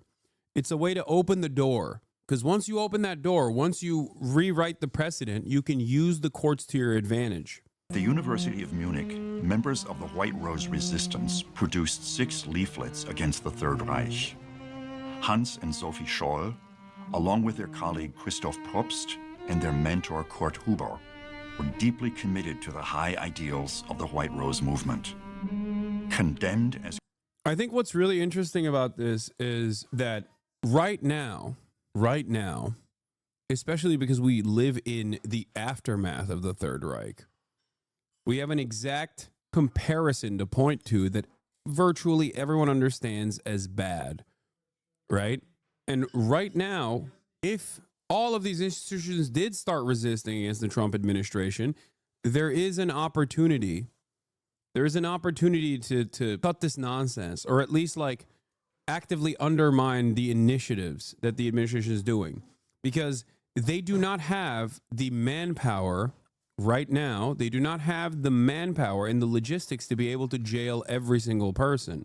This is precisely why I try to agitate here and now, with the hopes that people will wake up to the fucking reality. And yet we are sleepwalking towards this future. That's what's so terrifying about this, is that this is perhaps one of the last instances where the complete collapse of American democracy and these institutions, even if it was always just in theory, this is genuinely the last moment before the fascist project is completed, which is why I'm extra angry at the Democrats in this moment for not recognizing that that is what's going on. People will say I'm being hyperbolic. I hope they're right. I hope I'm just simply exaggerating. Conspirators against the government, they were sentenced to death for treason during wartime. Very charitable to think they don't recognize it? No, dude, come on. They don't recognize it. Even if they were alive in the 30s, they don't recognize it. Also, they weren't alive in the 30s. Come on. That would be someone who was alive in the 30s would have to be almost 100 years old. Like, what are you talking about? No, they do not recognize it. 100%. There are those who do. Make no mistake. There are those who do, and they actively champion it. Okay? That's why I say there are those who are goose-stepping towards fascism. There are those who are sheepdogging towards fascism, the Democratic Party and the political apparatus that is supposed to be creating counter-narratives and resisting against this. And then there are those, the broad majority, that are sleepwalking towards fascism. Most people are in the third camp. They're just completely oblivious to this stuff. That's why it's not reflected in the polls, for example. And I think for them to recognize this, for the discontent to be reflected in the polls, you need to have leadership constantly making a big fuss. Yeah, liberals trying to preserve capitalism, taking the fascism pill. He waited until he was required to perform service, and he didn't entertain it before he had to do service.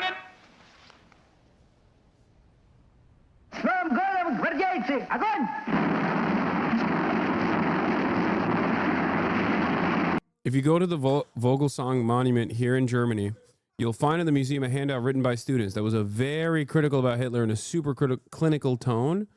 Reading through this, pretty much every sentence would get you in trouble back then. It is crazy when you go through there and witness the fascist evolution, how many similarities you can draw to America now. Yeah. Inside Stalingrad, the icy winter becomes a fiery hell. Stories about the atrocities committed by the Nazis began to leak out of Europe, primarily in 1942 and 1943. We actually have documentation. What happened? How did they leak out? How did people start realizing the severity of the atrocities? There was an army that started liberating the camps coming in from the eastern flank, Yeah, they were in the group chat. From the British in particular, in which British officials are already talking about death camps, places where Jews in particular were being murdered. Bro, Americans are so fucking allergic, dude. I swear to God. Americans are so goddamn allergic murdered by the hundreds of thousands by poison gas. You can find references to this in government documents from the British already in late 1942, early 1943. So there was a level of awareness already of the scale and the immensity of the crimes being perpetrated. Of course, in 1943 then, Battle of Stalingrad, early 43, Battle of Stalingrad is one of the major turning points. It really looks... I guess it's technically in 1942. He's talking about like intelligence coming out. This point forward, after the defeat of the Sixth Army, I pulled the trigger too fast. Nazi Germany's days were numbered. This was Kyle and Kessel with a vengeance, but the Nazis were getting Kesseled instead of the Russians. And on February the 2nd, 1943, after 162 days of the heaviest fighting in the history of warfare, the last shot was fired. Yeah, am I crazy or did they not? This is 40 minutes of like talking about Nazi Germany with very little mention of like, this is the first time they talked about the USSR a little bit. Anyone in the chat saying W. Stalin is mentally ill? Really? You think he wasn't a W. Andy at this moment? This is like the biggest W of all time. The fuck? Yeah, no, man. I think liberating the concentration camps was a pretty big W moment for Stalin. And it's not just Stalin either. It was like it was a W for all of those who resisted the Nazi oppression. My dad's name is Stalin, like legal name. Is he Indian? Are you Indian? That's the only place I've heard like maybe no, he's from Ghana. That's awesome. He's from Kerala. No, he's from Ghana. Peace came to Stalingrad. In the Homie had gulags, basically concentration camp. Brother, you live in the United States of America. What do you think slavery being totally legal as a method of punishment is? What the fuck do you think happens in American prisons, dude? It's the same shit. This isn't to say that like gulags are fine. Okay, it's just that, you know, understand that just because we call it prisons and we called their structure gulag, doesn't change that it's like a different thing. It's the same fucking thing. Shattered streets, the blasted ruins, the ghastly evidence of their ordeal. The defenders of the city greet the rescuing army of the dawn. Stalingrad is free. The Nazis had capitulated. General Eisenhower informs me. Isn't there a difference how much due process is there? Listen, for the record, this isn't to say that like you didn't get sent to the fucking work camps for good reason. I'm not saying that at all. But we just uncovered an entire 40-minute documentary worth of this is how things are made legal. Like, you know, you can still have due process in the American prison system and still have it be utterly unjustifiable. That the forces of Germany have surrendered to the United Nations. The flags of freedom fly all over Europe. For this victory, we join in offering our thanks to the Providence which has guided and sustained us through the dark days of adversity. You see the Allies now beginning to think in terms of what they're going to do.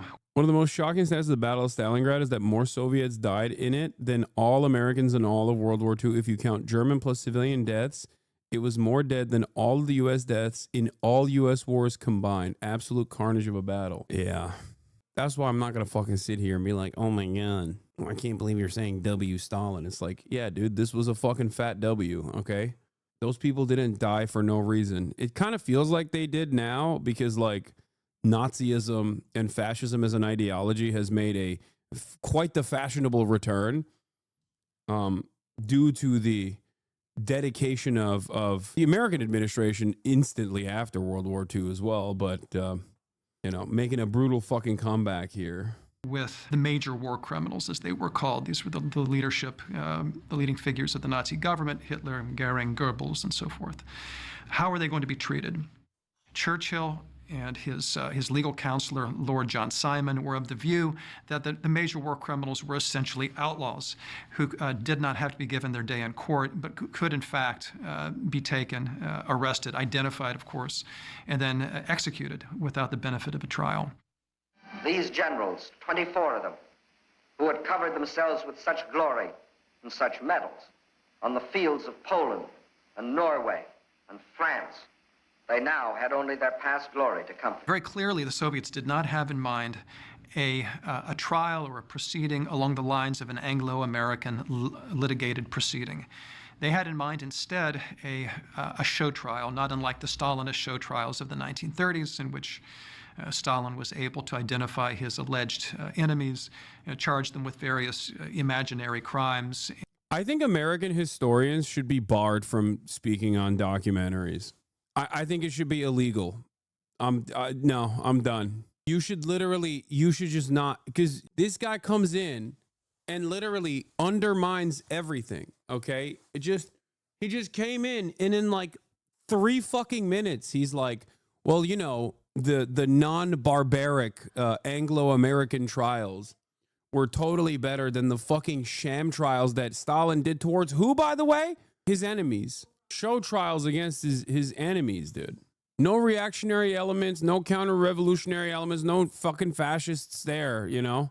And secure their conviction and then have them executed in the 1930s. This is the proceeding which they wanted to impose upon the major war criminals. The Soviet foreign minister, Molotov, had already talked with the Allies on behalf of the Soviet government and tried to persuade them that the best way to deal with the major war criminals was by means of a special international tribunal. Stimson was of the view that a special international tribunal could be used in which the major war criminals would be prosecuted, but they would enjoy the same kinds of due process rights which any American accused of an offense would enjoy, and the right to hear the charges against them, the right to study the indictment, the right to counsel, and the right to defend themselves in a fair proceeding. Nuremberg remained a focal point for the National Socialist Party, hosting popular rallies and political congresses starting in 1927. It continued through the Nuremberg Laws of 1935, and again in November 1945.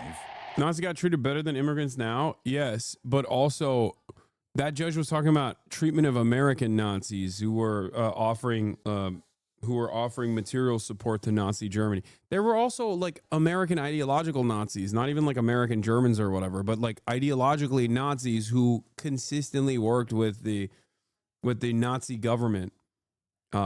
Many such cases of American industry titans that maintained a lot of their industry in Nazi Germany. The focus was on Nuremberg, as the city became the seat of the International Military Tribunal to address war crimes and crimes against humanity. The drums of doom begin to beat for 24 top Nazis as Nuremberg becomes the scene of the War Crimes Tribunal. Do you think Republicans will try and ban guns? No, dude. Why would they? First of all, there are more guns than there are people in this country. And a lot of them are in the hands of like arsenal owners, and virtually all, like if you look at gun ownership, ideologically, if you look at gun ownership, they're either libs or they're fucking already loyal servants. Like they will participate in the brown shirts militia movements, and some of them do. That's why I always laugh whenever motherfuckers say like, yo, America couldn't be overthrown as easy because everyone's armed to the gills, you know? My Second Amendment is there to protect the First. It's like, okay, I don't see you using your Second Amendment right now, bitch. Fuck you mean to protect the First? Yeah, these guys they just wanted to have, you know, their toys. That's it. They're murder toys. It has nothing to do with like standing up against a tyrannical dictatorship. I don't see nobody standing up right now. Among the ruins of this former shrine of Nazism, an ordinary jail houses its former big shots. Each has a solitary cell and is forbidden to talk during exercise. Under indictment are Opera Sites Inquart, former Gauleiter of Holland. Julius. Yeah, the only time we've gotten like serious rollbacks with restrictions, gun regulations, is when black resistance groups, revolutionary black groups, have participated in what they previously thought was their right to demonstrate with arms. You know, famously, the Reagan case comes to mind when the Black Panthers marched on the California Capitol with their arms. And then shortly after, they were like, yeah, you can't do that anymore, actually. Striker, fanatical anti-Semite. Rudolf Hess, one-time adjutant of Hitler, and Hermann Goering. Rudolf Hess, also known as the guy who is in White Lotus Season 3. I can't get over that, dude. I can't get over the guy who fucking acted his goddamn face off in Zone of Interest is the German guy who's like the general manager of White Lotus season 3, the hotel in Thailand. No spoilers. Aha, it's not a spoiler. The fuck are you talking about? It's not a spoiler. He's in the first episode. What? Chief U.S. prosecutor at Nuremberg, Robert Jackson, stated in his diary that the court was charged with establishing a rule of law in the place where it had been said there would be no more law. What is the advantage of conspiracy? It afforded the government, with the Allied government, with the opportunity to charge the Nazis with a substantive offense as well as participation in a criminal organization, which meant that you did not necessarily have to show an individual criminal act committed by the defendant. What's interesting about conspiracy, again, is that it connects all of the individual charges against the Nazis. So in addition to charging with the Nazis with war crimes or with crimes against peace or crimes against humanity, they are also charged with conspiracy to commit crimes against peace, conspiracy to commit crimes against humanity, and conspiracy to commit war crimes. So yeah, conspiracy, again, this notion of a criminal organization, the criminal plan to conquer the world, that was the foundation that underlay the entire case, especially on the American side. One after another, the prosecutors came forward to state the case against the criminals. The first to speak was Robert Jackson. In the prisoner's dock, 20 odd broken men, reproached by the humiliation of those they have led, almost as bitterly as by the desolation of those they have attacked. Their personal capacity for evil is forever past. It is hard now to perceive in these miserable men as captives the power by which, as Nazi leaders, they once dominated much of the world and terrified most of it. We will show them. Oh, Rudolf Hess and Rudolf Hess. My mistake. They were talking about Rudolf Hess, Deputy Führer, who tried to make a peace with Britain. Sorry, I was wrong. About the different Rudolf. Symbols of racial hatred, of terrorism and violence, and of the arrogance and cruelty of power. The Allies really learned of Nazi war crimes when the Nazis embarked on aggressive war. The core theory of...